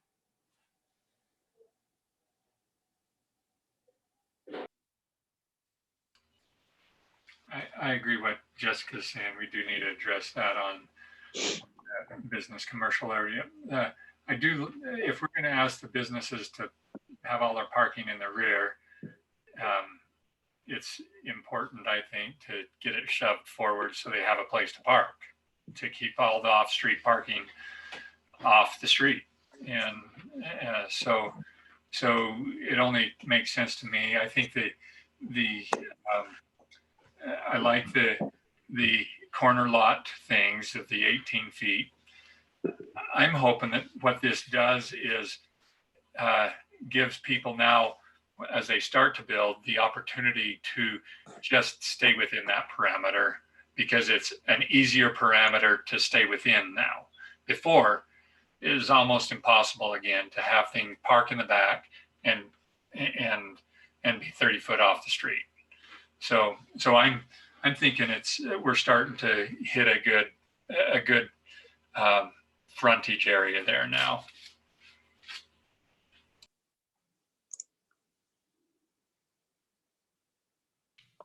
Jason, anything? I think the only question there, oh, sorry, was, is 15 right? Should it be a little larger at 20, from 30, or is 15 right in the balance? It looks like that's kind of the practical range there. But, it looks like we're maybe getting close. I don't know. Well, I think the 15 gives us a 5-foot sidewalk and then 10 feet of setback from the sidewalk, right? Shane, is it your feeling that that's adequate, or did you have other recommendations? Yeah, when I first saw that, the one thing I wanted to make sure is that we were not getting into the side triangle, and Jed and Austin had already checked that out, and it's fine. So I think it's fine.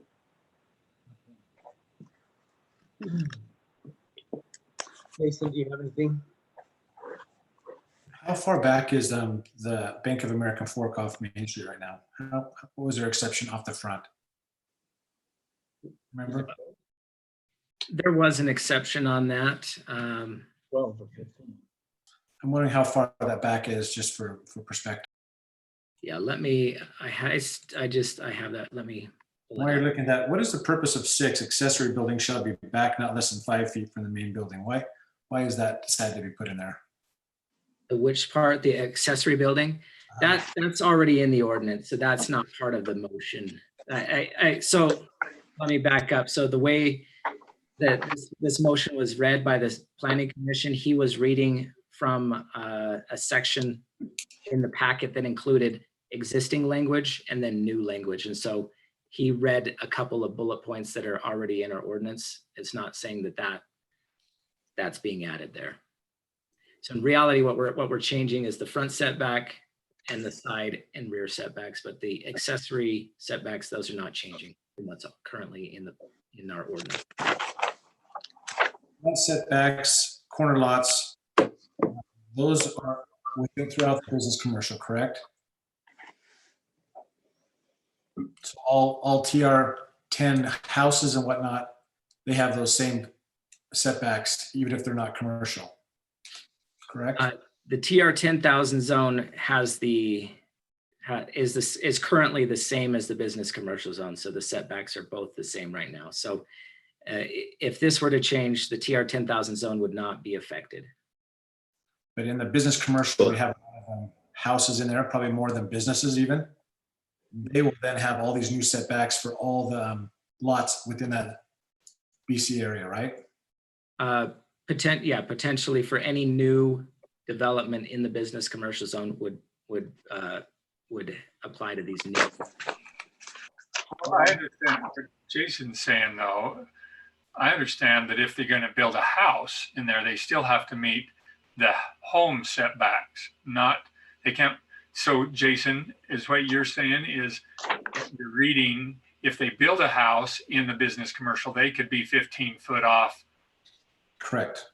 Okay, that's what I thought you were saying. So, Austin, did you understand that? Because I listened in the planning commission thing and they discussed that. And you mentioned that no, it wouldn't, the setbacks would only apply to businesses, not residential. Not residential buildings in the business district. It seems like it would apply to any building in the business district. Yeah.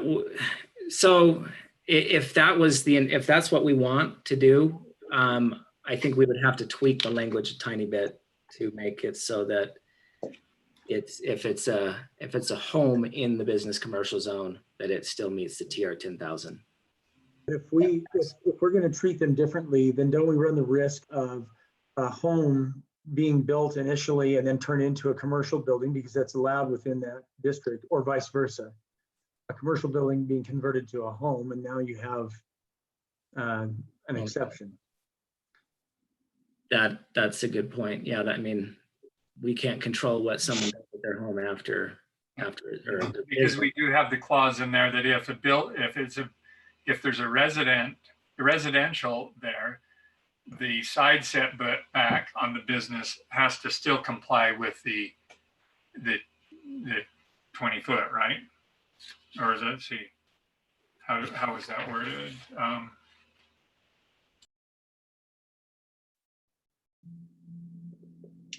Well, there is I just pulled this up in our current code.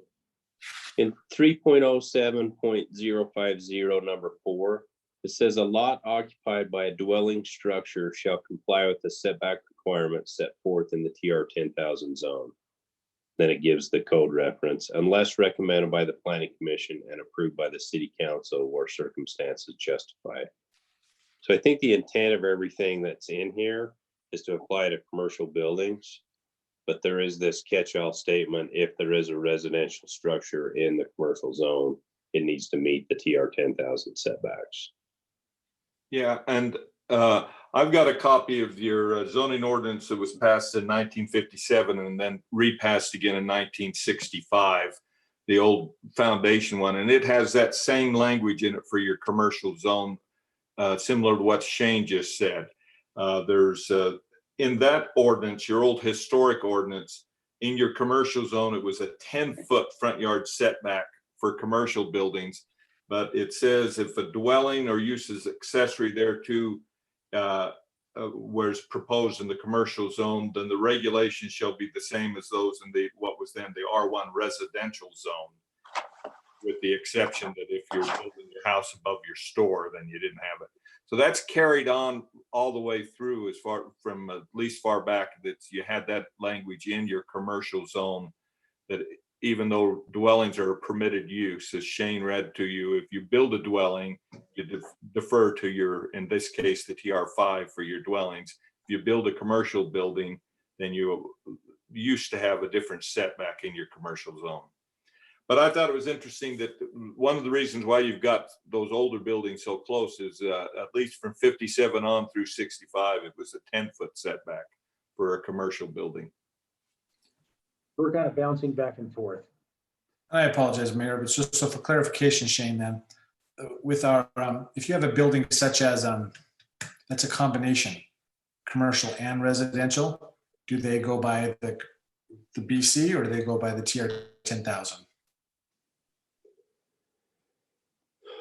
Dave Church might have to answer that. My thought would be whatever the primary use of the building is, that would be the setback requirement.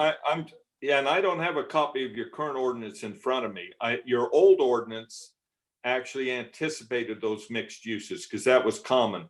Now, new modern ordinances are talking about that retail on the ground floor and dwelling above, but I can't recall in our ordinance, Austin, in a commercial zone, whether or not we even permit those retail down and housing above.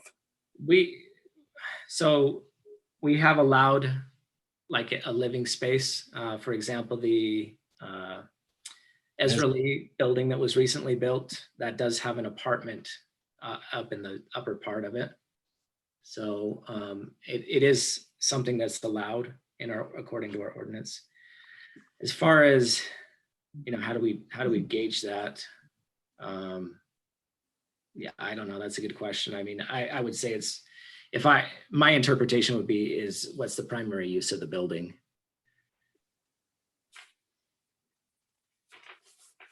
Yeah. So do we think this ordinance is clean enough with what Austin said?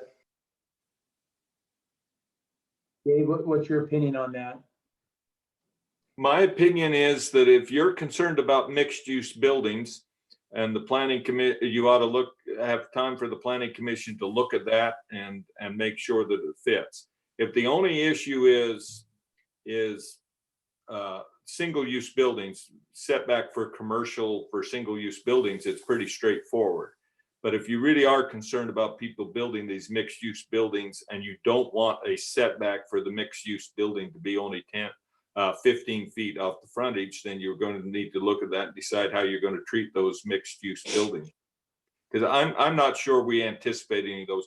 I'm also not sure anybody wants to build them other than Ezra wanting an apartment in the one building for whatever reason. I've actually heard of developers who approached me just asking about that. I said it wasn't allowed because I thought it wasn't allowed. Then I saw the Ezra building go in. I go, I guess it is. But I've actually had a number of individuals with space on Main Street that that was an exaggeration. I've had one individual on Main Street who's asked me about that. And so it's just something to think about. Well, I mean, I look at this as a potential to help address some of our affordable housing issues. If we did have blended use buildings come in that we help support, then that may help us get to some more affordable housing, if it's, especially if it's a multi-unit upstairs. But at any rate, to me, it made sense to have, if it is going to be blended use and there is a presence of commercial, that is the bottom floor usage, then we should have a commercial setback for it. That would help accommodate the residents going above it. Maybe putting one more additional residence above ground, above the commercial. And I agree with that. I just want to make sure the ordinance is clear.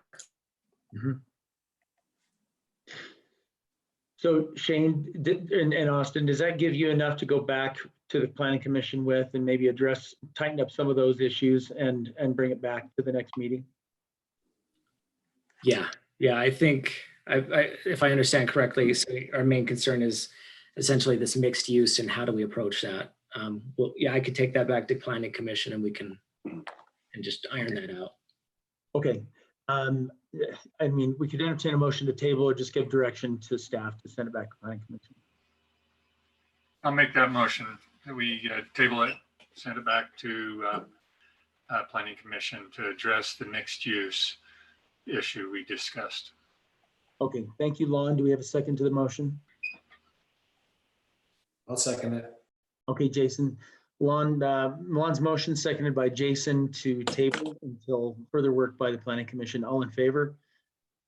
Aye. Yes. Aye.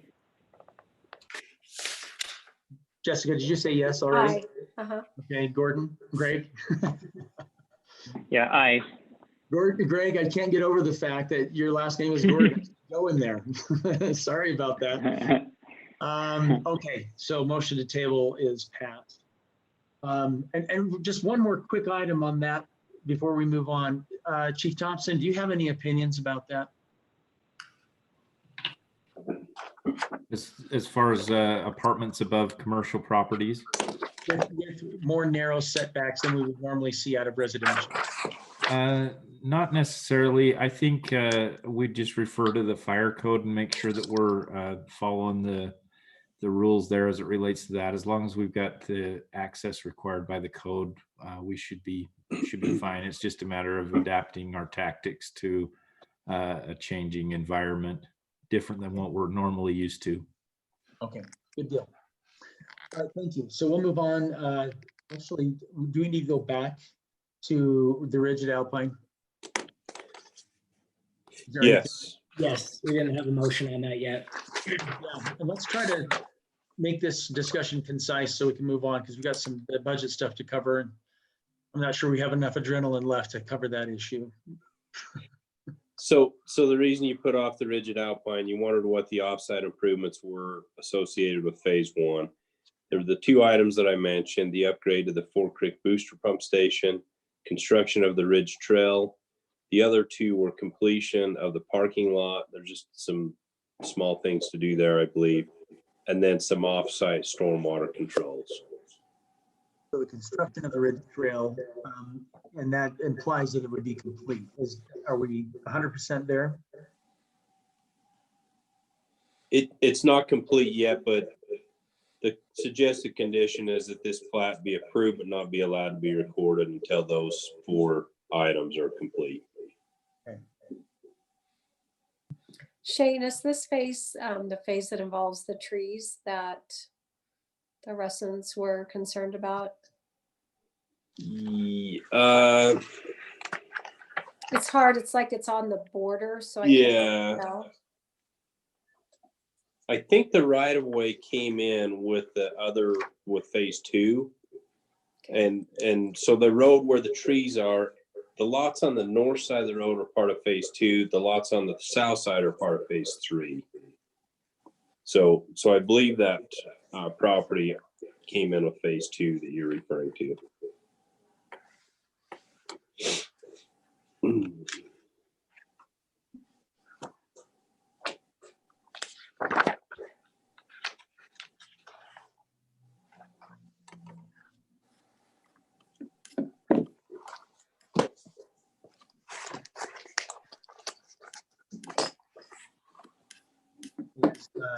Is anyone ready to make a motion? I have these things.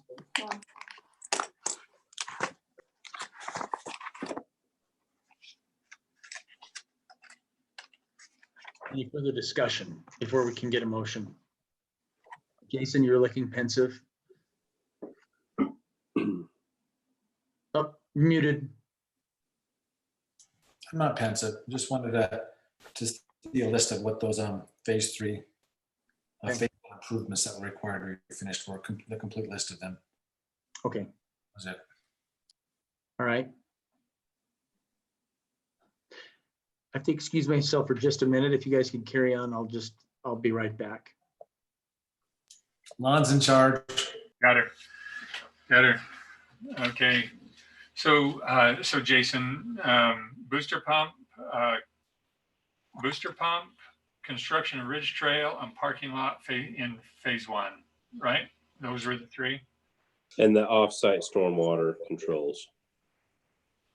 And as far as the trail system goes, construction of ridge trail is enough to specify all those trails that are on that plot on the development.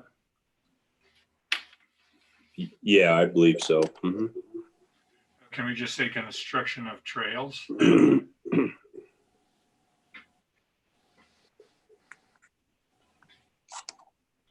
Really, it's anything left in phase 1, any of the offsites left in phase 1. So that's kind of a catch-all. Last time we allowed them to start moving dirt into the soccer field area, right? That wasn't supposed to start until phase 1 was finished, right, Shane? So does that have anything to do with the way we're going to make this motion today?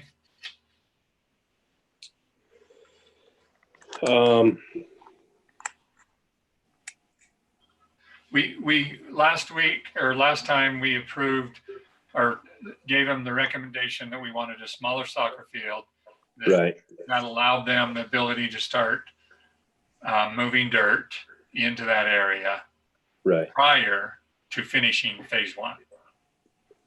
Yeah.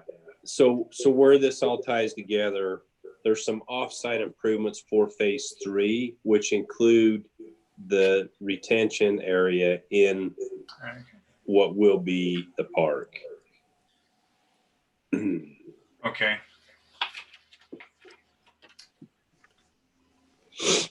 Okay. So welcome back, Troy.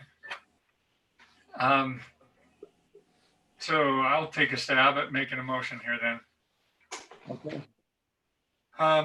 That Alpine phase 3 be approved with the following conditions: that the requirements in phase 1 be completed, which are these 4 items: booster pump station, construction of trails, parking lot in phase 1, and the off-site storm water controls. That they are complete before phase 3 can be recorded. That the developer provide a temporary turnaround at the end of Zachary Way that meets the city specifications. That the developer provide access and maintenance easements for all off-site infrastructure to be recorded with phase 3. That the developer either remove existing buildings or provide a bond for removal of them prior to the recording of the plat. That the developer address red lines on the plat and plans. And that the developer submit a cost estimate, and that the developer meet the water policy. So Bonnie, most all of those were as per on the green sheet. Okay. You good, Bonnie? Okay. Okay, so Lon Lot has made a motion. Anybody want to step forward and second that motion? I'll second. Okay, motion by Lon, second by Greg. Any further discussion or questions on the motion? Okay, I'll take a vote, starting with Lon Aye. and Jason, Aye. Greg, Aye. and Jessica. Aye. Okay, the motion passes unanimously. Thank you, Paul. I see that Paul has joined us for this part of the meeting, so. And we're going to move on to item G in our agenda. Sorry if I can get us there. There we go. Sorry. Okay. All right, Shane. Okay, we'll just cover some of the highlights of the tentative budget that we prepared. First thing would be revenues. We've talked a little bit already about sales tax revenue. What we've put in the budget at this point is that we anticipate a 20% reduction. I hope it's not that much, but that's what we're putting in, just as hopefully a worst case scenario. In sales tax revenue, below what we would have budgeted for, so that's 280,000. And then property tax collections is an unknown, but we put a 15% reduction in for that as well. On our Class C road funds, we have some projects proposed. We anticipate that our Class C road funds or our gas tax money will be less. It's another one that's kind of hard to anticipate. We weren't super worried about this based on projects we have because we've saved some funds already that will cover the cost of the projects that we had planned. The two big ones would be our normal, typically a $400,000 or $450,000 expense for overlays, chip seals, crack seals, seal coats, things like that. And then the other large project would be improvement of 800 South. So those projects are in there. And then as revenues come in, we can just make adjustments as we need to. And we can also adjust things between now and when we adopt the final budget. At this point in our budget, we have not included any merit increases. We just propose to kind of wait and see on that and see what revenues do, and then reevaluate that at that point. On benefits, medical and dental are 5.8 and 1.9% increases respectively. Capital projects, we have several general fund capital projects that we postponed this year. We've rolled most of those over into this proposed budget. However, we propose putting most of these projects off until we see where our revenue is. Again, the Class C road funds are restricted. They can only be used for road and sidewalk type projects. So even though that's in the general fund, it's kind of a different use and they can't be used for other things. Equipment replacement, we're proposing one new pickup in this coming budget year. That is a rollover. That could change, but probably not. And then we have our street sweeper lease payment, and then a couple of other leases on our backhoe and Mini X. Personnel, we put in there 2 part-time positions that would take portions of the responsibilities of the position that we had in as our events coordinator. Propose one of those would take care of HR, and then one be kind of a trails, open space, recreation person. Some of the benefits of this are part-time positions. We don't have the cost of benefits and those things. But again, we propose to put a hold on those hires until we see where things end up as far as revenues. From the solid waste, our contract with Ace Disposal allows a cost of living adjustment, and it's based on an index that's published. That is a 3.1% increase this year. And then on our pressurized irrigation, we've already discussed the bond tonight. There's a lot of things coming together on the pressurized irrigation with the CUP project, us having to bond for that, and with our meters going in and the rate study, now we can kind of pull all the pieces together and get the rate study completed. Those are kind of the main highlights. There's a few other things that we'll probably discuss a little bit more later tonight. Things like our costs for Alpine days and what's going to happen with Alpine days based on the current situation we're in. Right at this point, I've left that in. There's a revenue component and an expense component.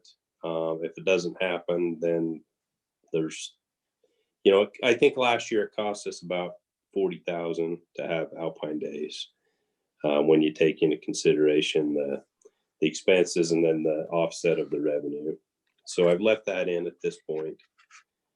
That was around 43,000, I think. About 43, yeah. So those are the main highlights. It's really very similar to last year with a few things being pulled out due to the situation we're in. Oh, I'm sorry. After you're finished, sorry. Go ahead. Oh, I was just going to say, I sent the council an email. I'd love to sit down with you either, in person in the conference room or through Zoom or whatever works for you. Go over this in detail. I could mention a few projects here that we had proposed. If I can get to the right page.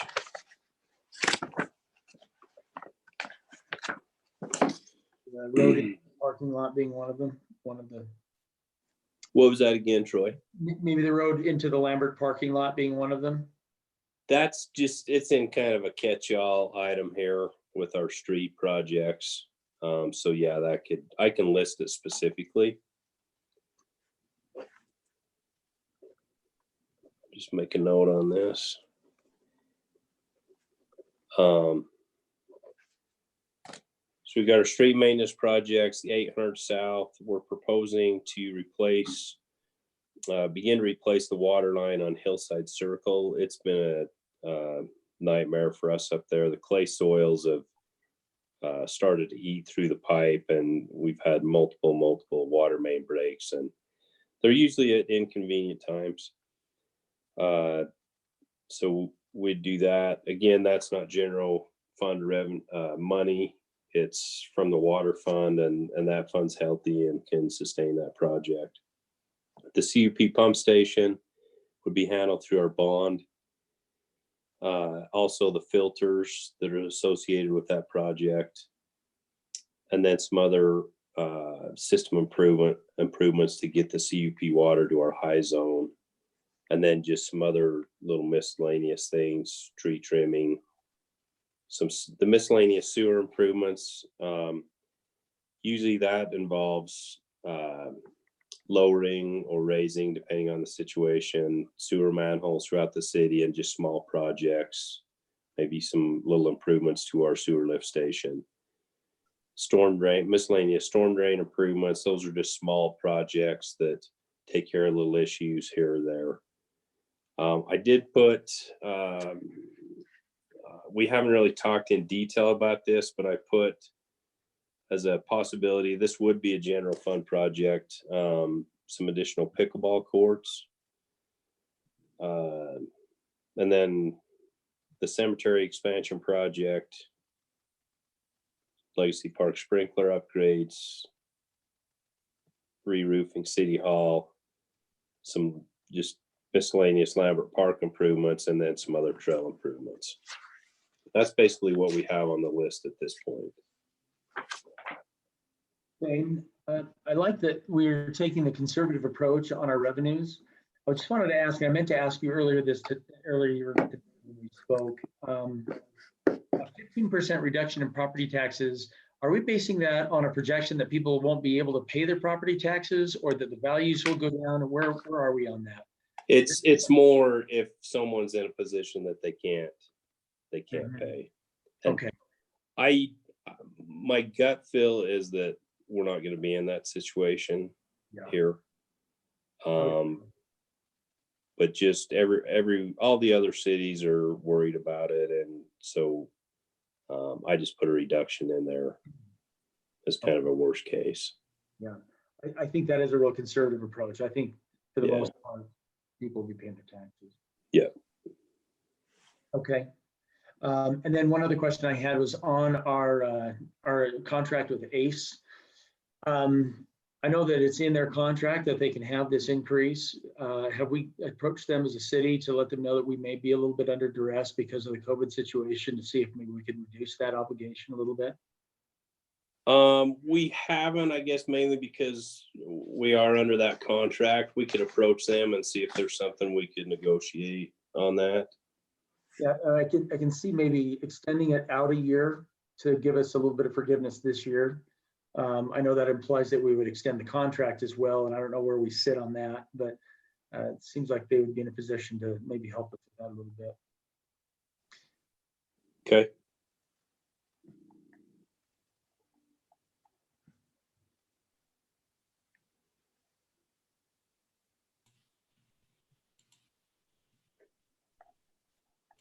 Is there any questions on the tentative budget? Hey, Shane, it was fun to see the pickleball courts on there. Are those new courts or repurposed, or where would that go? We haven't gotten into that detail yet, or even where they'd be located if we could build them, but Got it. yeah. So that's a discussion that we'd have to have. We could put them on 3rd North. Yeah, yeah. So, I mean, on a project like that, I wouldn't, if it could happen, I wouldn't anticipate anything until like the latter half of the budget year. So like the spring of 21, just to let revenues come in and see how things look. One project that is not on here that's a general fund project is a remodel of the fire station. And as I'm sitting here looking at Reed, I remember that project. So that's something that, again, that we can look at as we look at our revenues and where we end up. That's one that could get big quick, depending on what we decide to do with the fire station. Yeah, and Ray, just so you know, I brought that up before you texted me.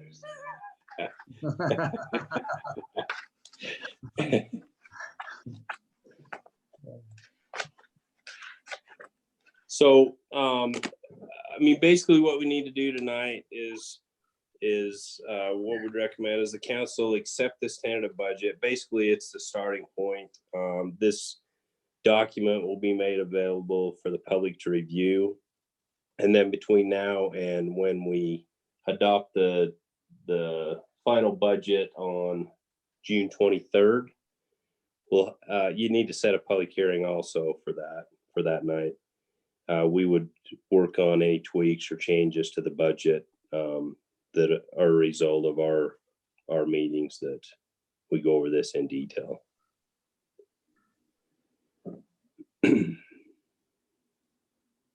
Okay, so we need a motion to approve the preliminary budget before we can move forward. And in that motion, if you have recommendations to make on any specific line items, now would be the time. I'll make a motion to approve the preliminary budget.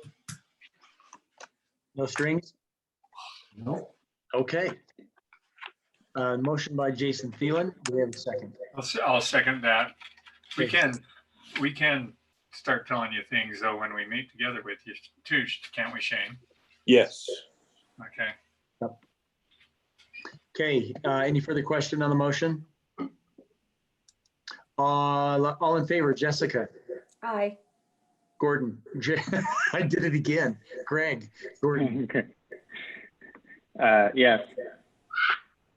and Lon, Yes. Aye. and Jason.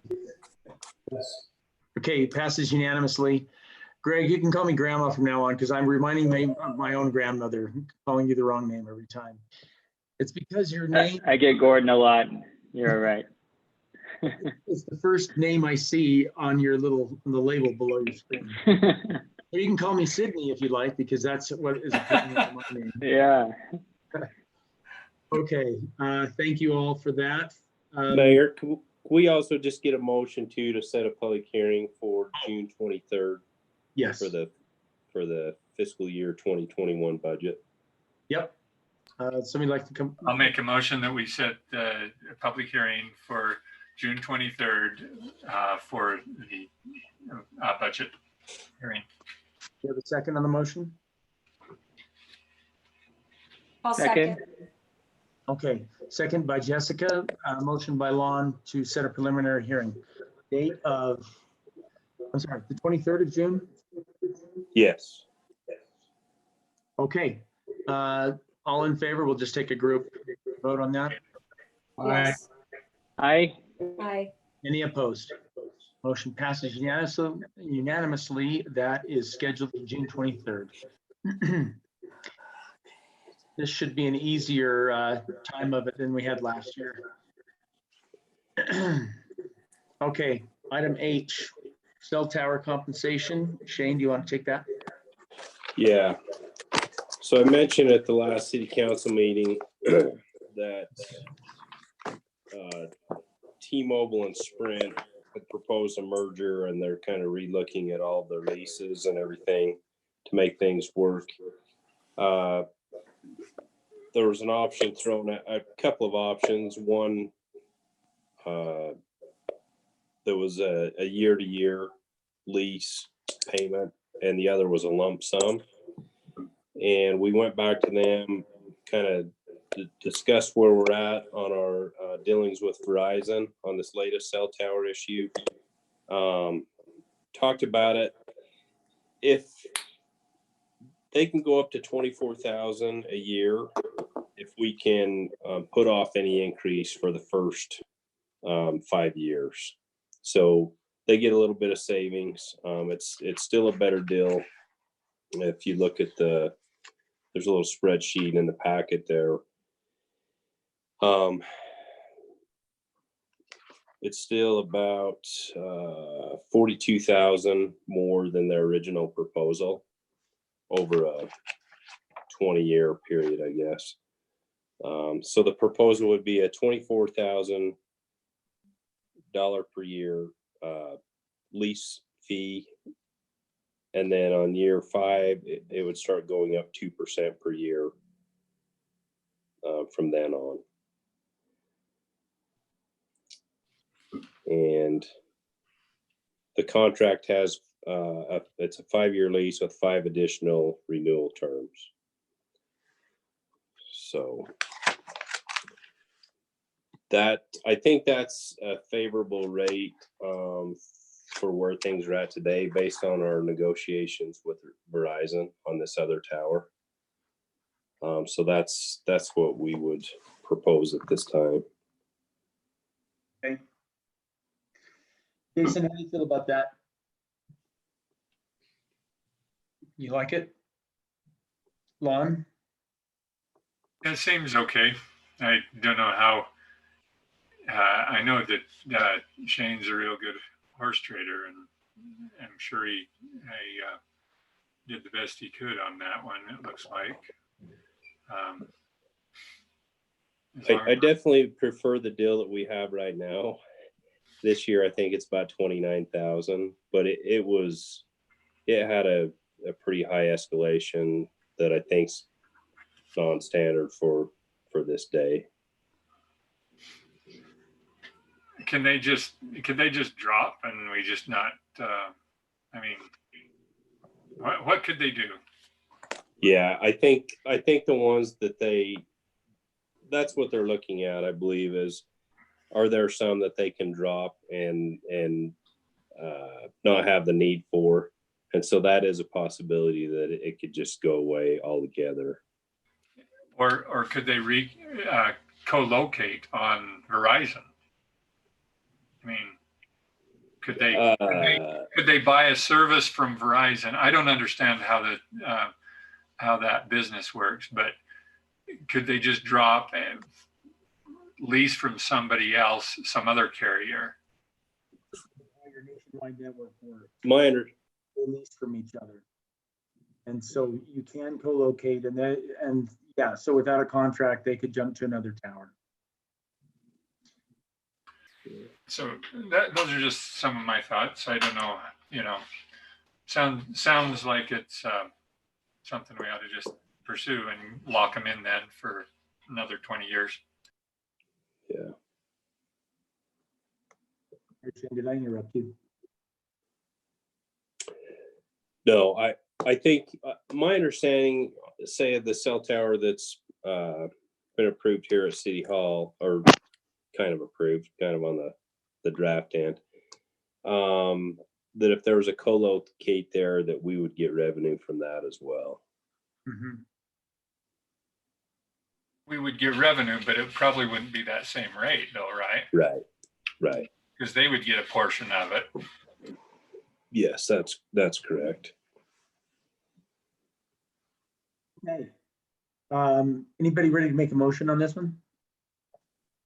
Quick question, Shane. I don't know how I forgot. How does this compare to our the new Verizon contract? I believe it was. I think it was 22,000 with the 2%. Right. Okay. Yeah.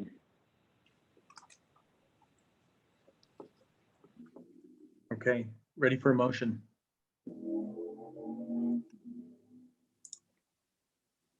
Lon, you ready? Yeah, I'll make a motion that we approve the proposed contract modification with T-Mobile. Okay, we have a second. Is there a second to the motion? I'll second, Mayor. Okay, Greg, thank you. So unless there's any further question on the motion, we'll take it to a vote. Jason? Yes. Jessica? Yes. Lon? Yes. Greg? Yes. Okay, motion passes unanimously. Okay. Greg, just to follow up on your question, it was actually 26,400 with the 2%. They paid a little more because of the location and the impact and that downtown. Right. Okay. Again, Shane, would you like to address the CUP? Yeah, so our current extension with the Central Utah Water Conservancy District for our CUP water expires at the end of this year. The CUP pump station won't be complete until May of next year. So we've been working on an extension to get us at least through next year, and then we're considering what to do for the following. At this point, I just actually not long before this meeting, I had a phone conversation with a staff member at Central Utah, and there might be another option that would allow us to use part of our 770 acre feet without having to pay for all of it. So let's say we decided we'll use half of it now, we'll lease, not really lease, we'll allow them to use it and they pay our fees for the other half. And so if we could I really just wanted to make sure the council was aware of this. Central Utah has all these different water situations that they have to line up years in advance, and that's what they're trying to do. This was kind of sprung on us just last week. I would recommend at this point that we extend for a year due to the fact that pump station won't be complete until May of next year, and that we work with the district to look at other options where we would be allowed to use some of that water, and try to work out agreements with them to use the other until we need the full allocation. When we decide to take the full allocation, it's going to come with a price tag, including the O&M, of about $148,000 a year. And so any agreements we could make with them, I think, would be beneficial from a financial standpoint. There would be some offset if we're using CUP water at this cost. We would reduce our pumping costs. So there would be some offset there. Like I think it was 2 years ago, we had pumping costs of over $250,000 for the year. But it would, having this water available would help us in certain situations if we have pumps go down or different things like that. And sometimes it might be cheaper to use this water than others. So it gives us a tool in our toolbox, I guess. It'd be nice for our budget to work out something where we don't have to pay for all of it if we don't use it all. And the staff member told me that he thinks that is possible, and we're going to have another discussion on that tomorrow. So if you could approve a year extension with allowing us to look at options from that point forward, that would be great. Shane, one of the things that concerns me about the kind of using a portion of the water and then basically selling the remainder to somebody downstream is some of the challenges of the Upper Colorado River states when they did that back in the 50s and 60s and 70s. California was buying up all that water and then kind of did everything they could to keep it when the upper states started developing the greater need. And so I just want to make sure that we would address that ahead of time, that it's a kind of an airtight agreement that would allow us to reclaim those shares whenever we need them. Yes, and that's what it would be. It would be a very similar agreement to what we have right now. That we're not giving up our 770 acre feet or even a portion of it, but it would be allowed for someone else to temporarily use it. The benefit to us is if we have a year when we only need 335 acre feet, if we don't have some other agreement, we pay for 770, even if we only use 330. Right. Because they have certain obligations and payments that they have to make, and so they need that revenue to cover those. So yeah, we try to make it work the best for everyone.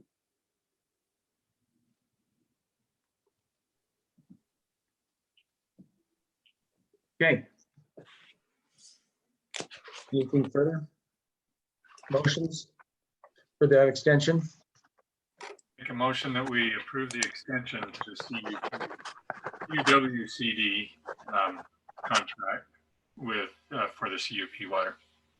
Motion by Lon. Do we have a second?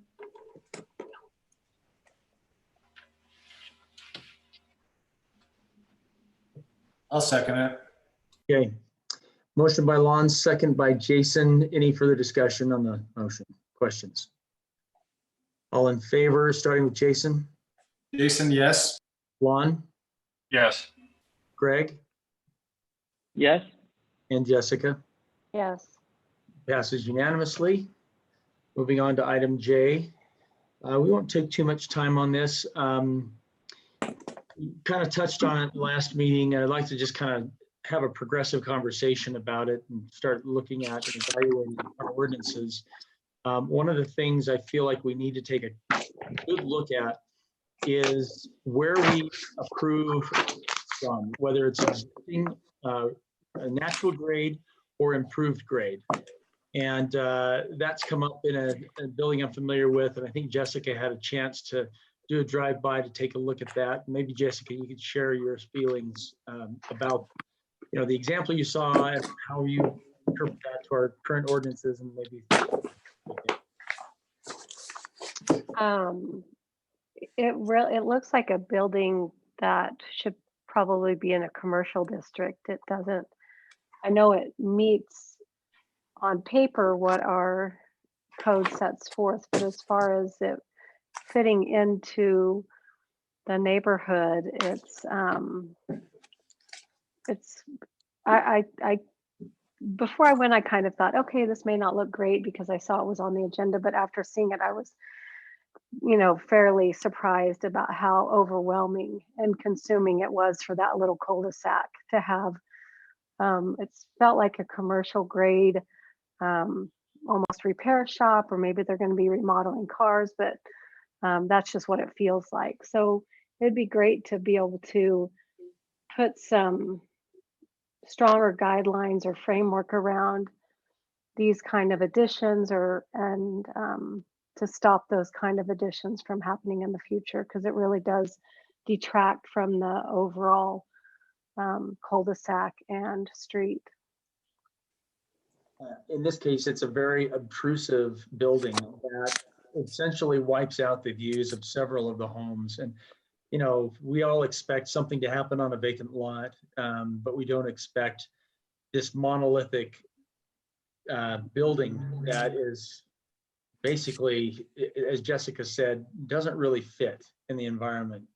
And so in this case, for example, the building itself, which is nearing completion, has the entire face of the building as it wraps around the corner. It's on a corner lot, is occupied with 5 oversized garage doors that are RV height. In fact, they seem like they're higher than the standard RV height, but they're each 2 cars. So you've got 10 cars worth of garage wrapping around the corner, and then and the building continues straight upward because the doors are so high. Then you've got a second level on the building that goes above and beyond that. And it's just kind of a shock in the neighborhood because it's on an improved grade. So they raised it, what I would estimate to be 4 to 6 feet from the curb, and then went up. It's not what anybody would expect in that neighborhood. And to Jessica's point, with all of those doors and the way just the magnitude of them, it looks like a commercial shop. It's something. I would say that the commercial shop we have downtown would fit into a neighborhood better than this one does. And I hate to pick on this one building. I think that what I'm trying to address is the broader scope of what we will allow in the future in our neighborhood and how we will measure according to our ordinances. Well, Mayor, just a thought on that. It's that some of these homes may be, 35 feet is pretty high. And then I see cases where they're raised because of the slope, like 8 feet, and there's a home but below them. And so it's just, I wonder if our maximum heights or the ability to raise or address the grade could be part of the picture where it goes and takes up so much of the skyline view for other homes. Yeah. Jane, could you maybe review quickly how height is measured on the average? I know it includes language about the average height of the roof line as opposed to highest peak. Okay, so just remember, throw Willow Canyon out the window because that's a whole different situation up there. So the way the height is measured, you take basically the average of the average finished grade of the main corners of the home, average that elevation. From that elevation, you can go up 34 feet to the midpoint of the roof, which is defined as the midpoint between the bottom of the eve elevation and the ridgeline elevation. And so, you know, in this particular case, it does meet the ordinance, and I think there'd have to be multiple things changed in my mind to have this not happen. So what happened here, there's a vacant lot on the corner. The next lot east had a home on that was built several years ago. They came in, they bought the vacant lot, came in and applied to combine the two lots, which is allowed by our ordinance. And then they wanted to build an addition to that home. I know some of the people in the neighborhood have called it an accessory building. By our ordinance, it's not, because it's connected to the home in such a way that it is not defined as an accessory building. Accessory buildings the height is measured totally different than it is for a home. There's different setbacks and all of those things. So, and with respect to the grading issue in the hillside community, if you think about lots in, say, North Point or Heritage Hills or Box Elder or you know, any of these hillside developments, they have to fill really, or you know, have a big walkout basement, but those elevation differences are taken into account when the height's measured. So and then the other thing is our ordinance doesn't specify any kind of architecture or building materials or anything like that. So I'm not sure what you know, there's multiple things involved, I guess is what I'm saying. If we're going to say you can't combine two lots, and I'm not even sure if we can do that, because state law allows plat amendments, or just how we would handle it. We don't have a restriction on square footage for homes. We don't have a restriction on how much of a lot can be covered with impervious improvements. So there's a lot of different sections, I guess, of the ordinance that are involved here. And we just need to know what direction you'd want to go with that. It seems like one of the key issues that you just mentioned is the size of the dwelling or the building compared to the size of the lot. I want to take a quick look at that to reduce, so you don't create these mammoth homes that reach from one end of the lot to the other. I know that we have setbacks and that helps guide that, but I think that's worth looking at. I think the other one that I've been interested in looking at, number one, is what grade we're measuring from. But secondly, I don't know how common it is. And I know I've gone through this when I was on the planning commission, and at times when I've been on the council, where we're measuring from the corner of the foundation up to the average height of the roof. Because if it's at 34 feet, you know, you could have maybe another 10 to 12 feet up above that. That establishes the real height of the building. How consistent are we with other cities in the way that restriction is measured? I really haven't looked into other cities as far as how they measure that, but I know that particular way of measuring height hasn't changed in 25 years. Right. With the exception is Willow Canyon, and it's totally different. And I think we've all realized that some of that gets very difficult up there, especially on a sloped lot. It seems like the impact on the neighborhood is created more by the actual height of the building than it is by the average height of the roof line or of the midline. Yeah. So to me, it seems like we're not really managing anything with that type of measurement. We would be better managing it at the actual height, the visual height. Yeah. Yeah, we could look at how other cities do it, but yeah, I guess, yeah, however you'd like to look at it. Mayor, if I may, I pulled out a file in preparation for looking at this. I know that So in 2009, the city discussed what they called monster house ordinance at the time. So I pulled out that file to see what was discussed at the time. And there are a number of ways that you can limit the size of a structure. So some of the things that they looked at were height, setbacks, lot coverage. So how much of the lot can be covered by a structure, landscaping percentage. And then an interesting one, which would apply to this one, is the limit the garage width on the facade of the building. So how many garages you can have and how much percentage of the front of a structure that could take up. So I just thought that was useful information since that's something that's been discussed in the past. I think those are relevant points because it's one thing if the lot is occupied by a home, but if it made to look like a commercial building because of the number of garage bays it has and the size of those bays, and in this case, it's both. It's the number and the magnitude of them. I think that's worth looking at.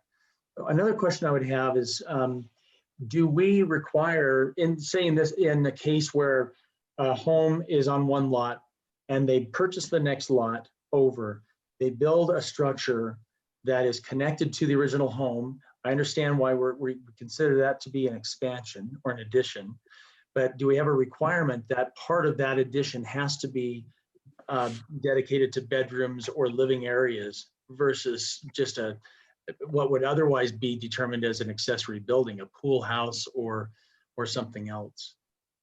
No, we don't. So I think I see that as a potential point to address, that if it's going to be an addition to the home, if it's of a certain size, then it should also be considered to be part of the home as opposed to just a connected accessory building. So I don't want to take all the time on this, but does anybody else have any thoughts on that?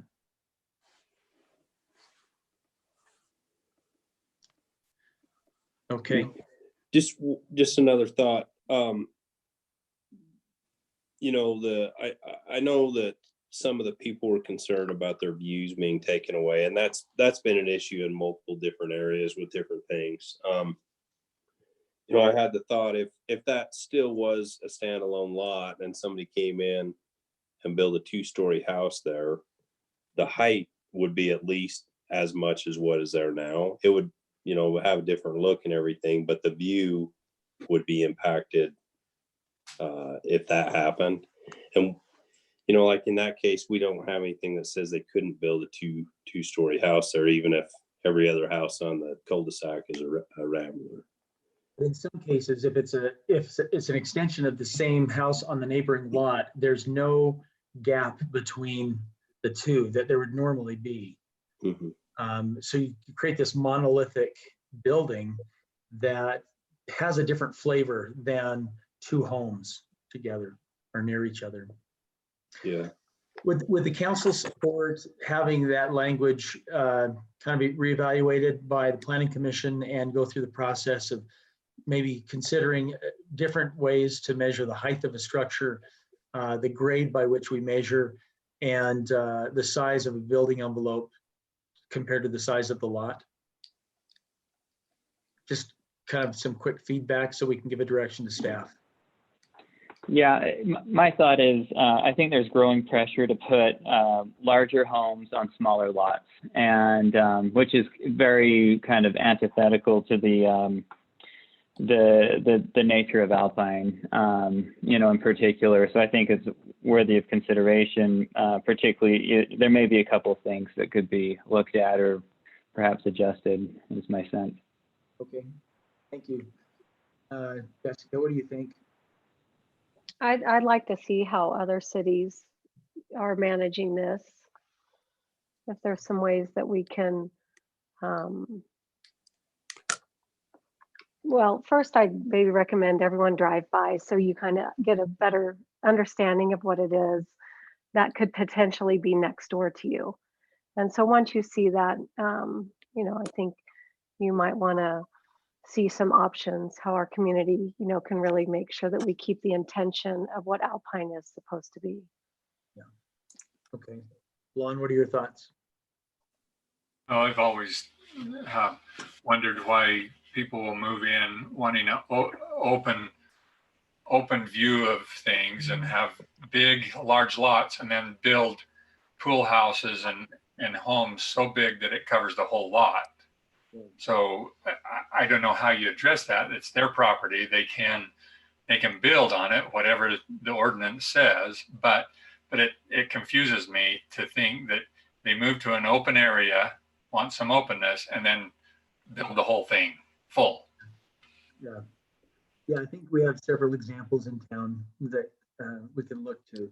So from staff, a point of clarification, is the major concern the actual size of the structure in relation to the lot? Because with this particular addition onto the home, from the street, it looks like it takes up the whole lot. But if you were to go on the other side of that structure, I would say almost half of the lot doesn't have a building on it. They are putting other things on there like a swimming pool and other stuff like that, but it's not part of the home. So I guess what I'm asking is, they're not filling up the entire lot with a home. Is that what we're after, or what are we after with this? I think that's one of the issues. I think there's several issues here. Number one is the size of the lot versus the size of the building. That's worth looking at. How we measure the height of that building, from what grade, and whether it's improved grade or natural grade. And I favor natural grade just because I think, especially in a neighborhood, and I understand to Shane's point, we've got other issues when we talk about the hillsides. But that's a second issue. The third issue is I hope I'm using the right word, the congruence of from the house to the addition. If it's going to be connected to the house and labeled as an addition, then shouldn't it then expand the size of the living space as opposed to a recreational space? And I think that's worth looking at. There may be some legalities there that I'm not thinking about that would guide that.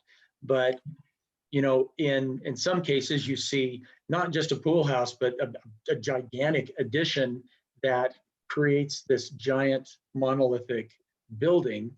And it's different than you would imagine most pool houses or any type of accessory building. I think we need to take a careful look at how we look at an addition versus what should be labeled as an accessory building. I think it may be too easy to just build a connection to the house and call it part of the house and then do whatever you want. And I forgot the other issues that I brought up earlier, but I think those are key. Anybody have anything else that we should look at?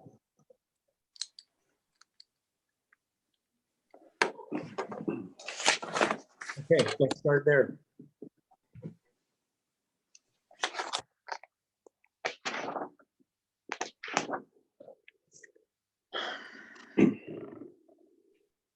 So Shane, could we maybe see some background on that and maybe some suggested new language in our next meeting? So really where it needs to go, any change in the ordinance, the process is that it goes through planning commission, they have public hearings, work on language. And then once they recommend something, then it comes to city council. So that would be the typical way for that to happen. Yeah. I guess, Austin, let's go ahead and get that on the planning commission's agenda. Okay, yeah, we'll go ahead and do that. All right, staff reports. Start with, let's see, Bonnie and Charmaine, do you have anything? I know you're two different people, but do either of you have anything? Okay. Austin? Okay, I have a couple things. So just some updates from Planning Commission. The Planning Commission did have a couple discussions on some items that they decided not to continue forward with. One of those was exception criteria. So they were looking at the possibility of having criteria that you have to meet in order to be granted an exception. Ultimately, they decided that that's basically the same thing as our ordinance that we have for if you have like a, I forget, my mind's going blank right now, but if you feel like you can't meet the ordinance and you need an exception, you can apply it. There's a process for that already. And so they felt it was redundant. The other thing that they looked at was they had a long discussion on signs. And from what we discussed tonight, the reevaluating the business commercial setbacks, they felt like revisiting the sign ordinance would be important to do after the city has looked at business commercial setbacks. And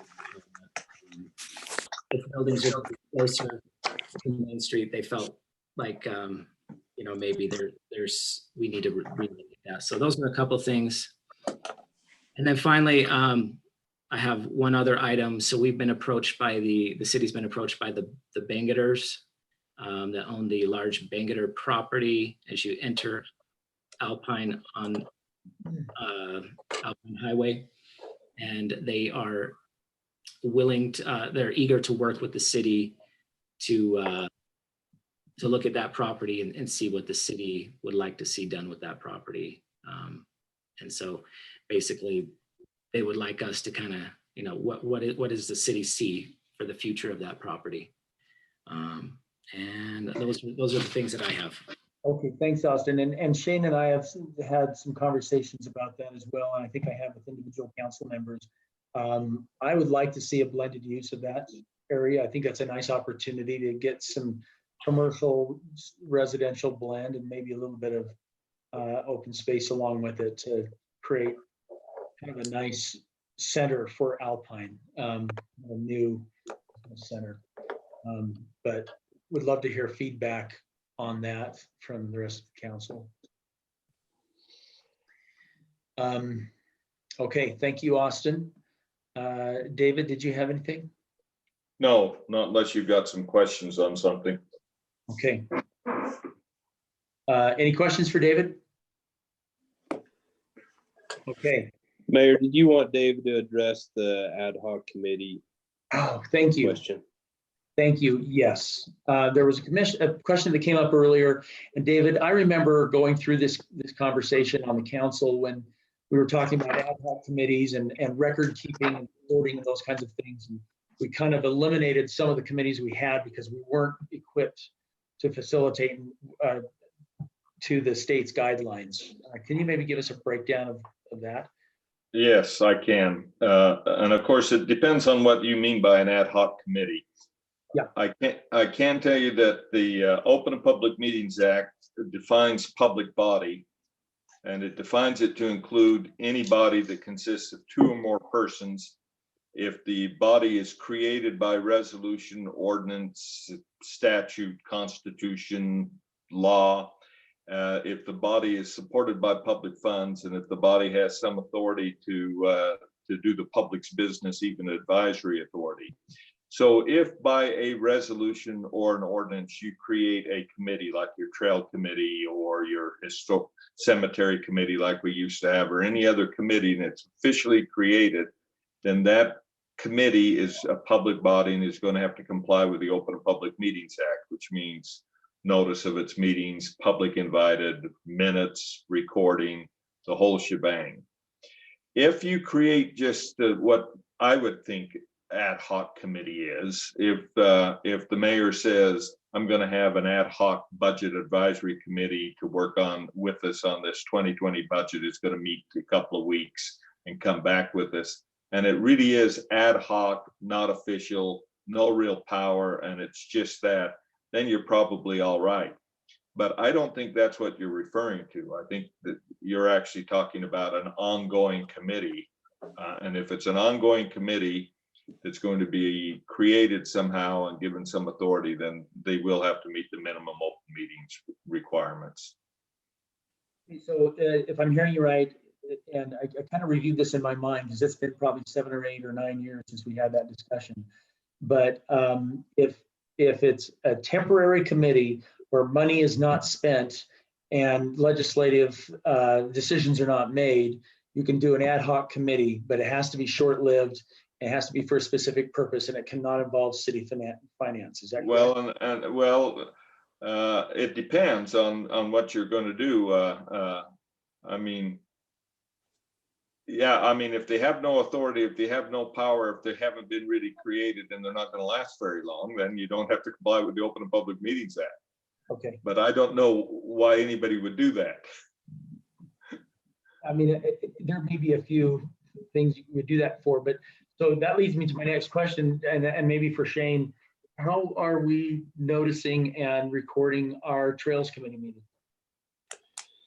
There may need to be some adjustments there. Let's put it that way. Okay. They have been told that they have to notice and they have to record and have to let the public in, but. Okay. Are there any other committees that we should be looking at more closely? We got rid of most of the committees because apparently the purpose of the committees didn't like to meet in public for some reason. Okay. Any questions on that topic? Well, I'd like to revisit committees because one of the applicants for the city council talked about building more of a community consensus. And so if, there may be the time that the community may want to meet in public on certain things. And so, just maybe have further discussions on adding a few more committees back into our community. Yeah, and we can create all the committees. Most cities have several of them. I just don't see why it's a burden to comply with the Open and Public Meetings Act. It's so easy to have the recorder post the notice. It's easy to post the date of the meeting. It's easy now to record those things. And it's easy to take the minutes. It's there's no problem. We should create them, do them, and invite people to come and serve and watch. And one way, couldn't it be easily posted when they meet, is just if we included a civil calendar on our website, an actual calendar that the community could see what's happening during that month when our committees meet, when paper shredding day is, when all those community events are. Yeah, it's even easier than that because the minimum requirement for posting a meeting of that is just posting it on the place where the meeting is going to be held 24 hours before the meeting and on the state public notice website. Anything else you do is extra. It's easy to comply with Open Meetings Act. So I've never understood why people got so up in arms when the cemetery committee was told they had to comply with the Meetings Act and things like that. It just isn't that big of a problem. Seemed like part of the previous discussion was on the cost of supporting the meeting, and what the hours were of that meeting. Because if you try to hold an evening meeting, that means somebody's got to work overtime to come in and record it. Well, the law doesn't require that they meet at night. Right. I guess that's what I'm suggesting is as long if we have a committee that meets during the day when some staff is available to record, then you're right. Noticing is not a big issue. Recording is not a big issue, and compliance is pretty easy. Yeah. So I'd love to hear, maybe suggestions. Jessica, you were the one that brought this up originally, and if there are thoughts on committees that we should be looking at, maybe we could go that direction. Of course, Shane, you would need to have some input on the availability of staff and support for those committees, but there are probably a few things we could address more as a community, to Jessica's point, to create a sense of more community involvement. Okay, thank you, David. Brian, did you have anything besides your haircut? No, and thank you for noticing. I don't have anything for tonight other than just a reminder for tomorrow morning's PSD board meeting at 8 o'clock. It'll be held via Zoom. So okay, that's it. Thank you. Where'd Reed go? Is he here? Looks like, oh, there you are. Sorry, Reed. I lost track of you. You have anything? Just one item. Austin and Jed and Shane and I had an email that kind of came through from the water engineer relevant to size of homes and the storage capacity required as we looked at the different zones. Still working through that process but with the number of larger homes that have been built on the kind of the north and east benches, we may just need to keep an eye on that as it relates to what's required to have fire sprinklers. And Jed's put a preliminary map together of homes that are greater than 10,000 square feet, that many of which don't have sprinklers, just as we look at what the effects might be there as far as putting fires out if and when we have issues with the larger homes there. So we'll continue to work on that. Nothing more than just a report for tonight. Okay, thank you, Reed. I think that takes us to Shane. Okay. So I guess the same questions related to COVID-19 issues, opening of restrooms, we get bombarded daily with that question. Like the Three Falls restroom, when can it open? The Lambert Park restroom. I haven't seen anything that says we can't have them open. We kind of discussed this last time, said we'd wait a couple weeks. Any change in thought from the last meeting on restroom openings? Feels like we should open them. Yeah. I'm not sure if it was a retaliation, but we actually had somebody blow up one of our toilets Friday night at a restroom in Creekside Park. So, wow, really? Yeah, do some damage over there. But there's pros and cons to having restrooms. Yeah. They're a necessary evil. But anyway, if the council's fine with it, we'll go ahead and open those others up. Shane, are we seeing any risk to our staff by maintaining those restrooms right now with the distancing issues and the COVID-19? So we made some changes, and we're just requiring our staff member that cleans the restrooms to wear a mask and they always wear rubber gloves anyway, even prior to this whole deal. So just wearing a mask now. He's already cleaning restrooms. Just we have some that have not been open for the year. Sorry, I don't want to carry this meeting out any longer than it has to be, but just a real quick question. Have we provided training for the staff on how to deglove to minimize cross-contamination? Because there's a certain technique that needs to be used so that when you're removing your gloves that you don't create a compromised situation. Have we had staff training on those things? No, we haven't, but that's a good idea. Shane, I've got some really good both video and still shots of that I can send to you. Okay. Great. I did see a meme that had a guy at a Walmart, had one glove on leaning against the shopping cart and the other one was in his mouth while he was looking at his phone. So I'm assuming that is not the proper protocol.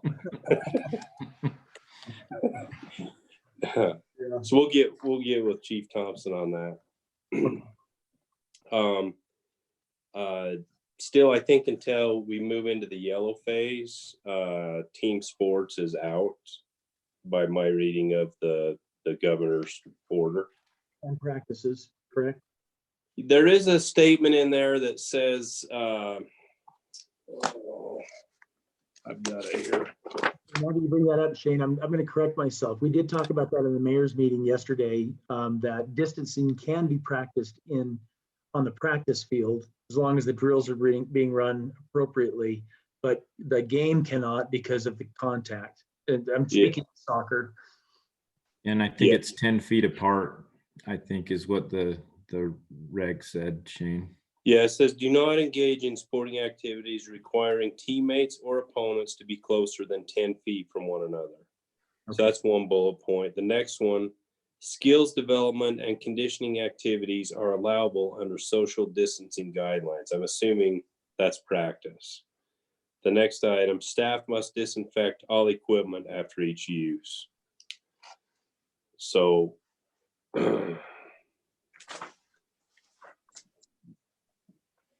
there's lots of pressure in that area. Yeah. also. The team sports, to me, it's like cut and dried. Can't do it right now. You know, you're going to be closer than 10 feet with baseball or soccer or anything like that. The practice, I'm sure they'd love to get on there and practice. My guess is social distancing won't be followed. But so, does the council have any feeling on opening up for practices at this point? To me, it feels like if we're in yellow, we're in orange and we've got a guideline, it feels like we should be able to allow it. I mean, it's going to be really hard to manage it. I don't know if it's possible to manage it. Yeah. But except to reiterate all of the guidelines to each of the teams and the coaches. I don't know, does anybody feel like we should not open it to practice as long as we can maintain social distance? Well, the question I would have is, what's the difference between a practice and a game if you have 2 or 4 teams practicing on the same field? I think using soccer as the example again, I mean, if you're in a game, you're going to be, boxing out your guy or your gal, so to speak. You're going to have a lot of physical contact with that opponent. In a practice situation, you can run drills so that are designed to keep people spaced. Kicking and shooting go, and the same thing would be true with baseball, I guess. The big question I have though is baseball, as an example, you're each grabbing the same ball and throwing it back and forth. So you could be distancing all you want, but if you have contamination of that ball, it's going to go to whoever is going to catch it. So in that respect, I can see baseball being difficult. I can see football being difficult. Yeah. I did see a soccer practice yesterday that amazingly they were able to pull this off with great discipline. It's kind of impressive to see. Everyone was 10 feet apart and they were focused the whole time. I suppose baseball might be able to pull it off too, but yeah, but it's kind of a unique team. And well, maybe something we could do is wait until the end of next week to determine what to do moving forward, because by then we'll have some statistics that after the 14 days of going to orange that will help us understand where we're headed, what direction we're headed. Yeah, and the governor's order ends on the 15th, so this Friday. So I would expect tomorrow or the next day they'll probably come out and say something one way. Either we're staying in orange or we're moving to yellow. Yeah. My estimation is they're going to stay in orange, but that's just my impression from what I've heard. Yeah. So, I don't think the numbers are moving the other direction fast enough to justify going to yellow. Yeah. Okay. So next issue related to COVID-19, Alpine days. Yeah. Jane and I have discussed this as well, using next Friday as kind of our D-Day to decide whether we go forward with anything or cancel all of it. Yeah, what do you guys think? So are we paying a Alpine Days person regardless of what happens, or how does that work? Right now, Jason, it's been split into monthly installments. So I can't remember if it was over 5 months or 6 months, but we took the total, divided it by the number of months, and it's been that payment. I think we've made two of those payments at this point. Jason, in my opinion, I mean, these are strange times. A lot of us have taken pay cuts and furloughed or any number of things, and it's kind of a game changer. My opinion is that if we decided we couldn't move forward, then that would affect that individual, that we would not have further obligation to pay them. Unless there's language in a contract that implies that they would be paid regardless, then we should be free to make a decision on that. David, you might have a point of view on that. I agree with you, and I don't recall a contract with it. Everything's verbal. Yeah. Okay. So is everybody okay with us using next Friday as kind of a decision-making point? So we can kind of see where we progress as a state and as a county from orange to yellow. Yeah, I'm good with that.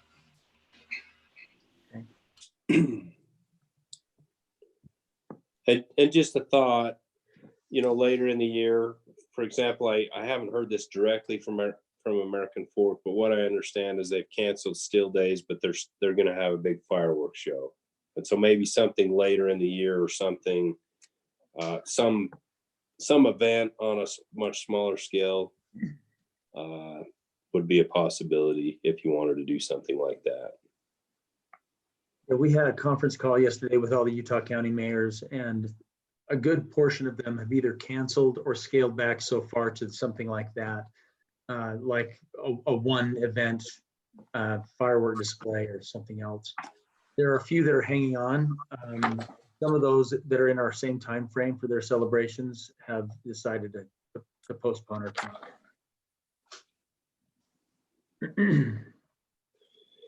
Okay, so we'll look at that next week then. Next thing, when the council set their meeting schedule for the year at the beginning in the end of December and January, whenever it was, you chose not to have a meeting on May 28th. It's the day after Memorial Day. Just wanted to make sure that that's still the plan. Is that the 26th? Oh, sorry. I wrote down May 28th. It is the 26th. Yes, Greg, thanks. Is there anything you can see that would be pressing us to have that meeting? Not at this point. Just looking at my board. The only item I have right now is a floodplain ordinance. I don't think it would hurt to push it off. Anybody feel like we need to have a meeting? Jason, I know you want to have a meeting. I'm fine taking a break. I might be on vacation.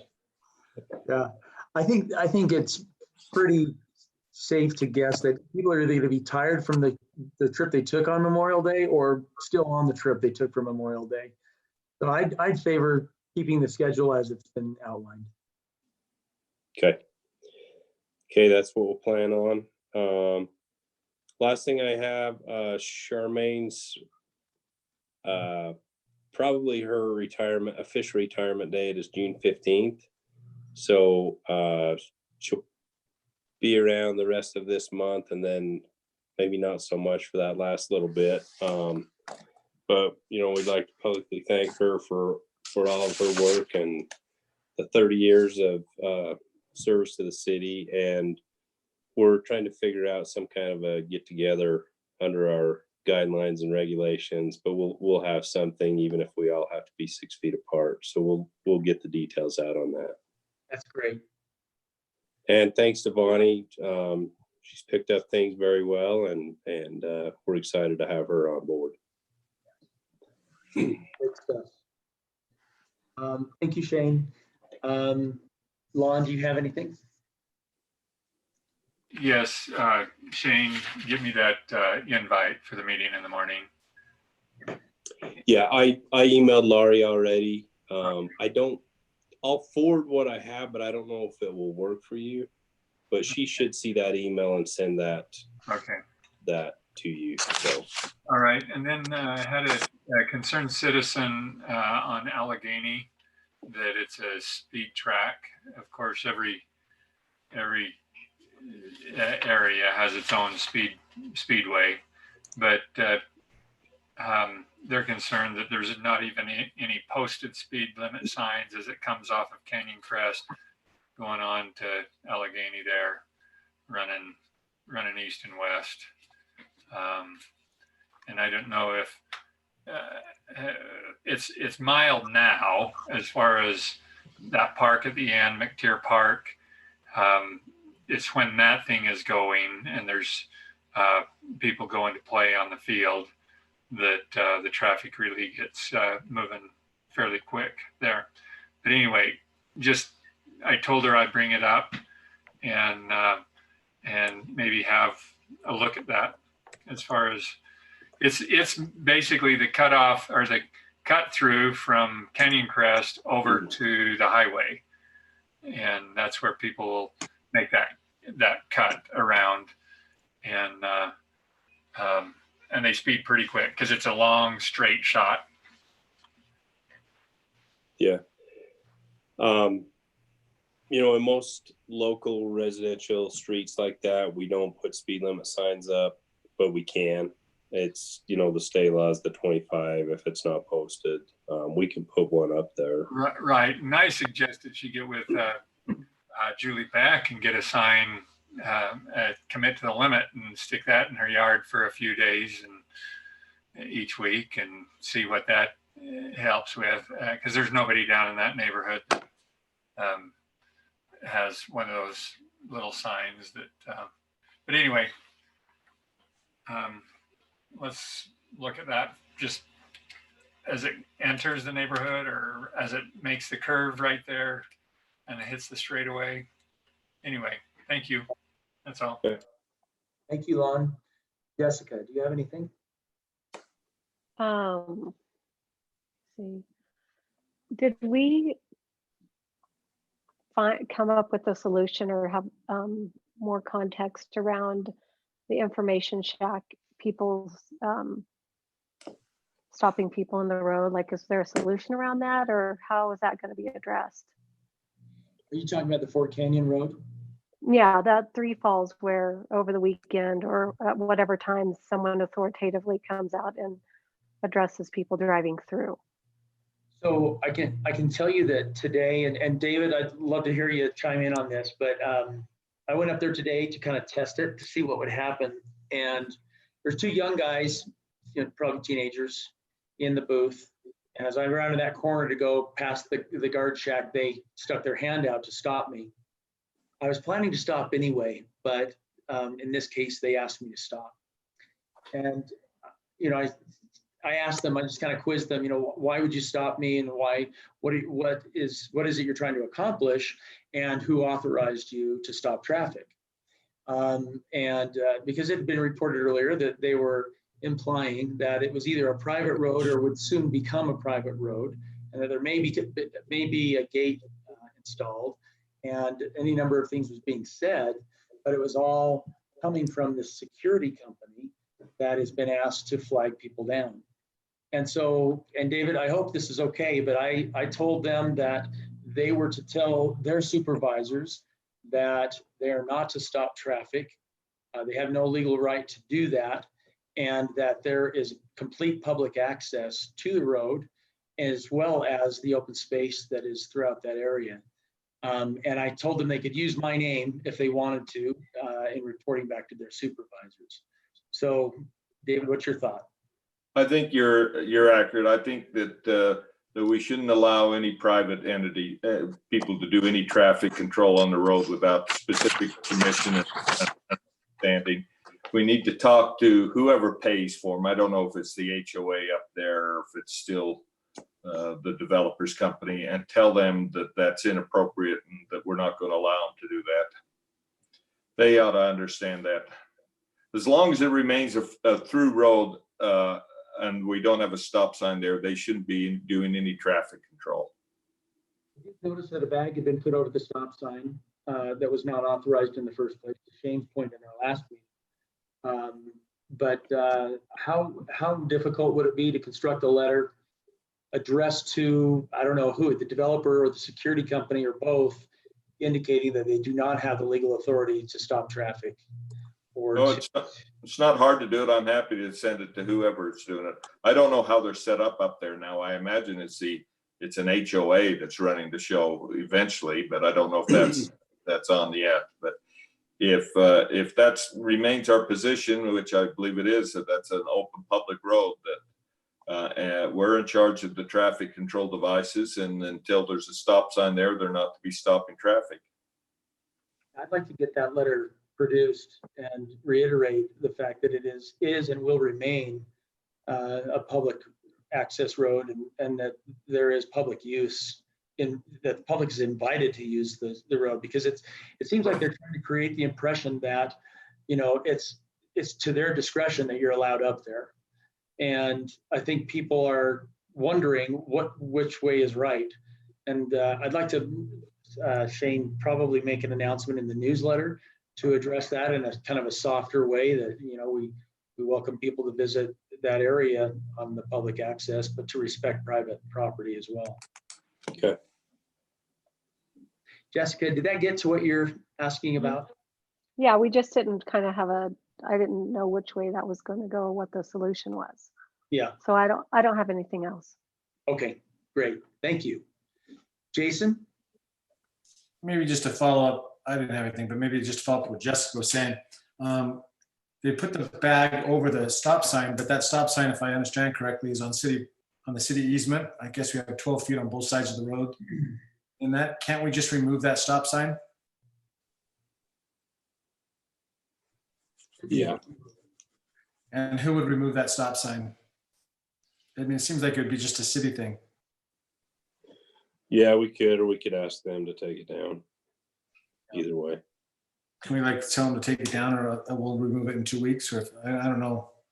I mean, I just want to make sure that if that's the goal of the city, that we just do it. We don't just sit around with a plastic bag over something for months and year. Yeah, we can address that in the letter. Okay, second question with relation to that. This is just a general question I don't know the answer to. Maybe you can. The guard building that's there, if it continues to remain a problem where people stop, does the city have any legal ability to remove that building being in the middle of a street?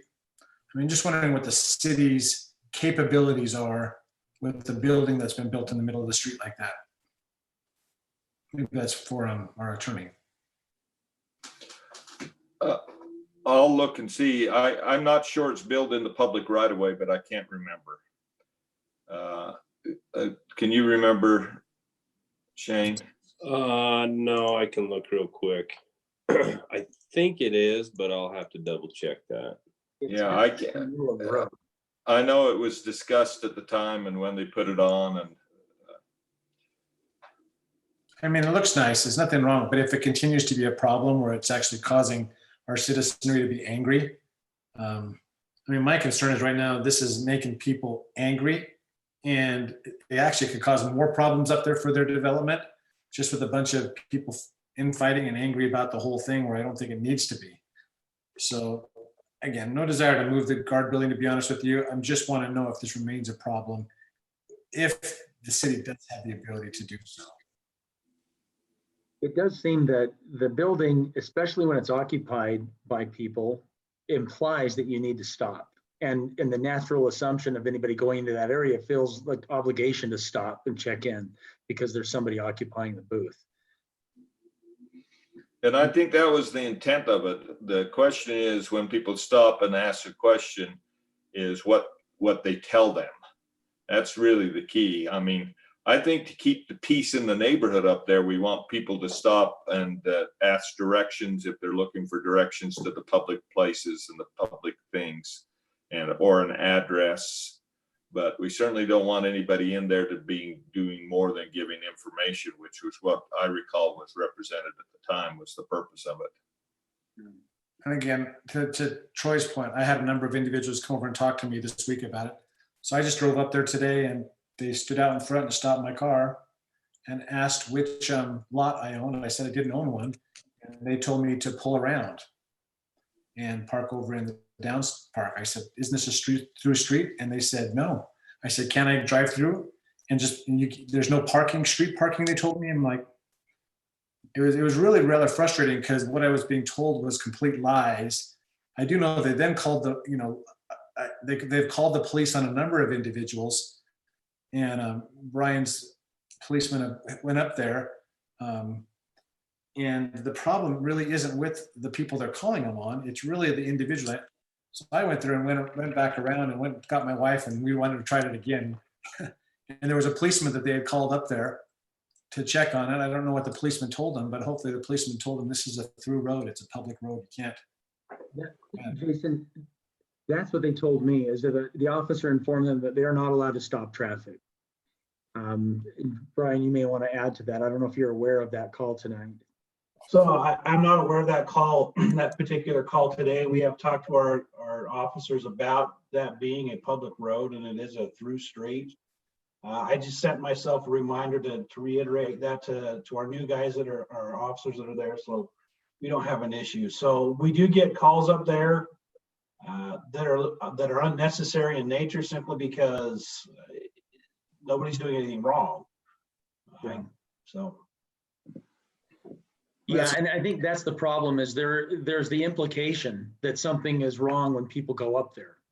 And, you know, we have a lot of public access areas that the public should be enjoying, but they feel like they shouldn't be there, or they can't spend much time there. So David and Shane, if we could get that letter put together right away, I'd like to get word up. I would imagine we're going to hear some feedback from them pretty quickly. And Yeah. Already. Point. You know, we need to be good neighbors to them as well. The problem is, if they want a private street, there's a problem there unless we approve it. They come to us and we decide as a city we want to do it, then we can move forward. I think there'll be a lot of pushback by the citizenry. But regardless, obviously, if they're having issues up there with related to drugs or related to fires or related to trespassing, we need to take those things into serious consideration as well. But again, just to drive it, there shouldn't be anyone stopping anyone. Well, and I understand there's a learning curve right now, because for years and years and years, it was a destination to go to Sliding Rock. So an information booth doesn't seem outside of the scope of what might be needed there, to just offer that clarification that there isn't, that destination isn't open to the public anymore. Yeah. My concern with that is it's a step towards control. I mean, I get it if we have a sign up, but I just think that that's a slippery slope, but that's just my opinion. I think it's important for the city to establish its position very clearly early in the game, like now, and create a clear division between their authority and the city's authority, and the city and the public access. And it's probably not going to be the end of the discussion, but I think it's important. We have a great open space trail system up there now, and I think people should be heading up there to enjoy it, not run into a confrontation because they want to do that. Okay, is that everything, Jason? All right, Greg?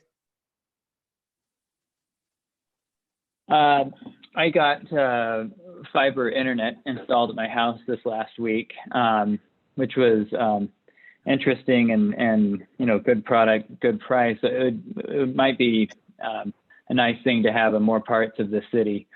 In some cases, I think what might be an opportunity is any new development, if that was kind of coordinated to allow them to put in the wiring, then these companies may be able to find their way up there if there's a community that they could provide service to. But I think most of the city is pretty limited on their options, it seems like. Quite a few areas around here. So. Yeah. And Shane, we've extended our desires to have more coverage with other vendors in Alpine before, right? There's Comcast, and there's areas that they don't serve. There's who's your provider, Greg? It might be the one I'm trying to think of. Centricom. They serve the schools. Is that who you're with? Is that right? Yep. Yeah, they have kind of a limited backbone in the city, but I know some residents have approached them about expanding into their areas because they don't have Comcast available. But David can correct me if I'm wrong, but like trying to force Comcast into certain areas, there was some law that changed that kind of, even our franchise agreement doesn't apply anymore, if I remember right, David. Yeah, we can't force them to serve an area they don't want to serve any business, but we can certainly encourage competitors to come in. We do get contacted every once in a while by people who want to run fiber, as Shane knows, but they all want to run it in the same place. The big business, the big customers are, of course, the schools, and we don't have any big businesses. Some communities, as you know from reading the newspaper and that, are subsidizing the putting the infrastructure in as kind of a public facility. Kaysville has got a thing on the ballot, a big bond. Spanish Fork did it early on. Those utopia cities did it really early on, and it was very controversial. But there are ways that we could encourage businesses or subsidize somebody to do it, or even go in the business ourselves if you think it's helpful to do what the private industry is seemingly doesn't want to do in the neighborhoods.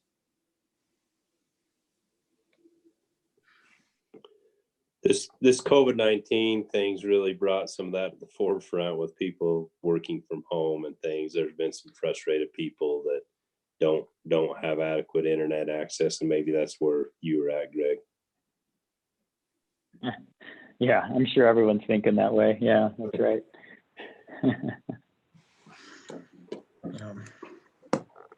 Anything else, Greg? No, that's all. Thank you. Okay. I just have a couple of quick items. We've kind of discussed the issue at the shooting range up above Lambert Park before. I've been getting a lot of traction lately with Congressman John Curtis's office to the point where they've made direct contact with the USDA office, the director of USDA who supervises the Forest Service back in Washington, and also contacted for me the regional Forest Service office in the Salt Lake Valley. I'm getting a very positive response from them at this point, and I've had a couple of meetings with staff for John Curtis as well as Forest Service officials in the last couple of weeks. And I also have a tour of that area scheduled for Thursday at 3:30 with Congressman Curtis. So we'll be on the ground inspecting the area, give him a firsthand view of not just the shooting dangers and risks that it creates, but also the condition of the wilderness designation, or the designated wilderness area in that location, which, as we've discussed before, is a far cry from the original intention of the Wilderness Act. And so it appears that Congressman Curtis's office is in a position to really help us maybe put an end to the shooting up in that area. Just quickly, I don't know if I mentioned this in our last meeting, but he's got some legislation that I believe is in committee right now that would complete the Bonneville Shoreline Trail. And that's part of our reason to visit the area tomorrow, is to perhaps reroute what we currently have reflected in our master plan to put the trail at a higher level where it actually belongs, because right now it's down in the lower portion of the park. And if we rerouted it so that it goes up just on the other side of the Forest Service land, the bill that he's sponsoring right now will give us some degree of jurisdiction on each side of that trail. So if it goes right through that Forest Service land, then in spite of the fact that it's on federal property, his bill would create some authority for the municipality that borders the area and has facilitated the trail to enforce its local ordinances, as long as they don't conflict with the Wilderness Act. And so that's one of the things he's exploring, what he's capable of doing in that area with his bill. But the big objective on Thursday's tour is to address the dangers, both the safety dangers, risks, and the fire risk that the shooting range has created. So I don't want to create a crowd up there, but if any of you feels like you'd like to be on that hike, just let me know and we'll make it happen. But that's one item. The other item I have is regarding the COVID recovery for the cities. Shane and I have talked about the fact that there is some federal, there are federal monies that are being made available to the states, and the states are dispersing those funds to the municipalities for any unbudgeted costs that they may have incurred because of the COVID-19 crisis. And really, the main expense that we're looking at is not very big. We needed to equip our people with laptops so they could work from home. And that expense came to, what is it, Shane? Close to $5,000. Yes. That we spend on those laptops. And it looks like we'll be able to, well, I don't know if it's definite yet, but there's a good chance we'll be able to recover that money and anything else that we have to spend as a result of the crisis. So that's something that we'll be able to report at a later date.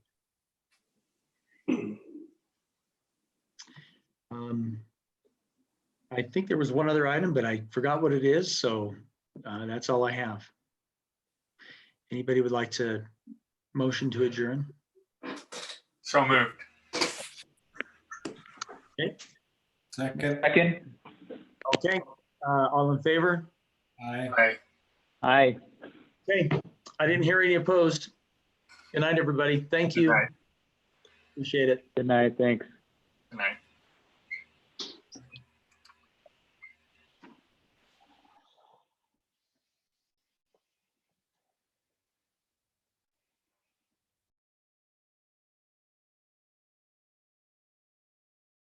Austin. Yes. Austin, Yes. do you know who seconded that besides Lon? I didn't hear. I'll Was have it to go back Greg? and watch it. I kind of tuned it out. I can't remember. Sorry. I know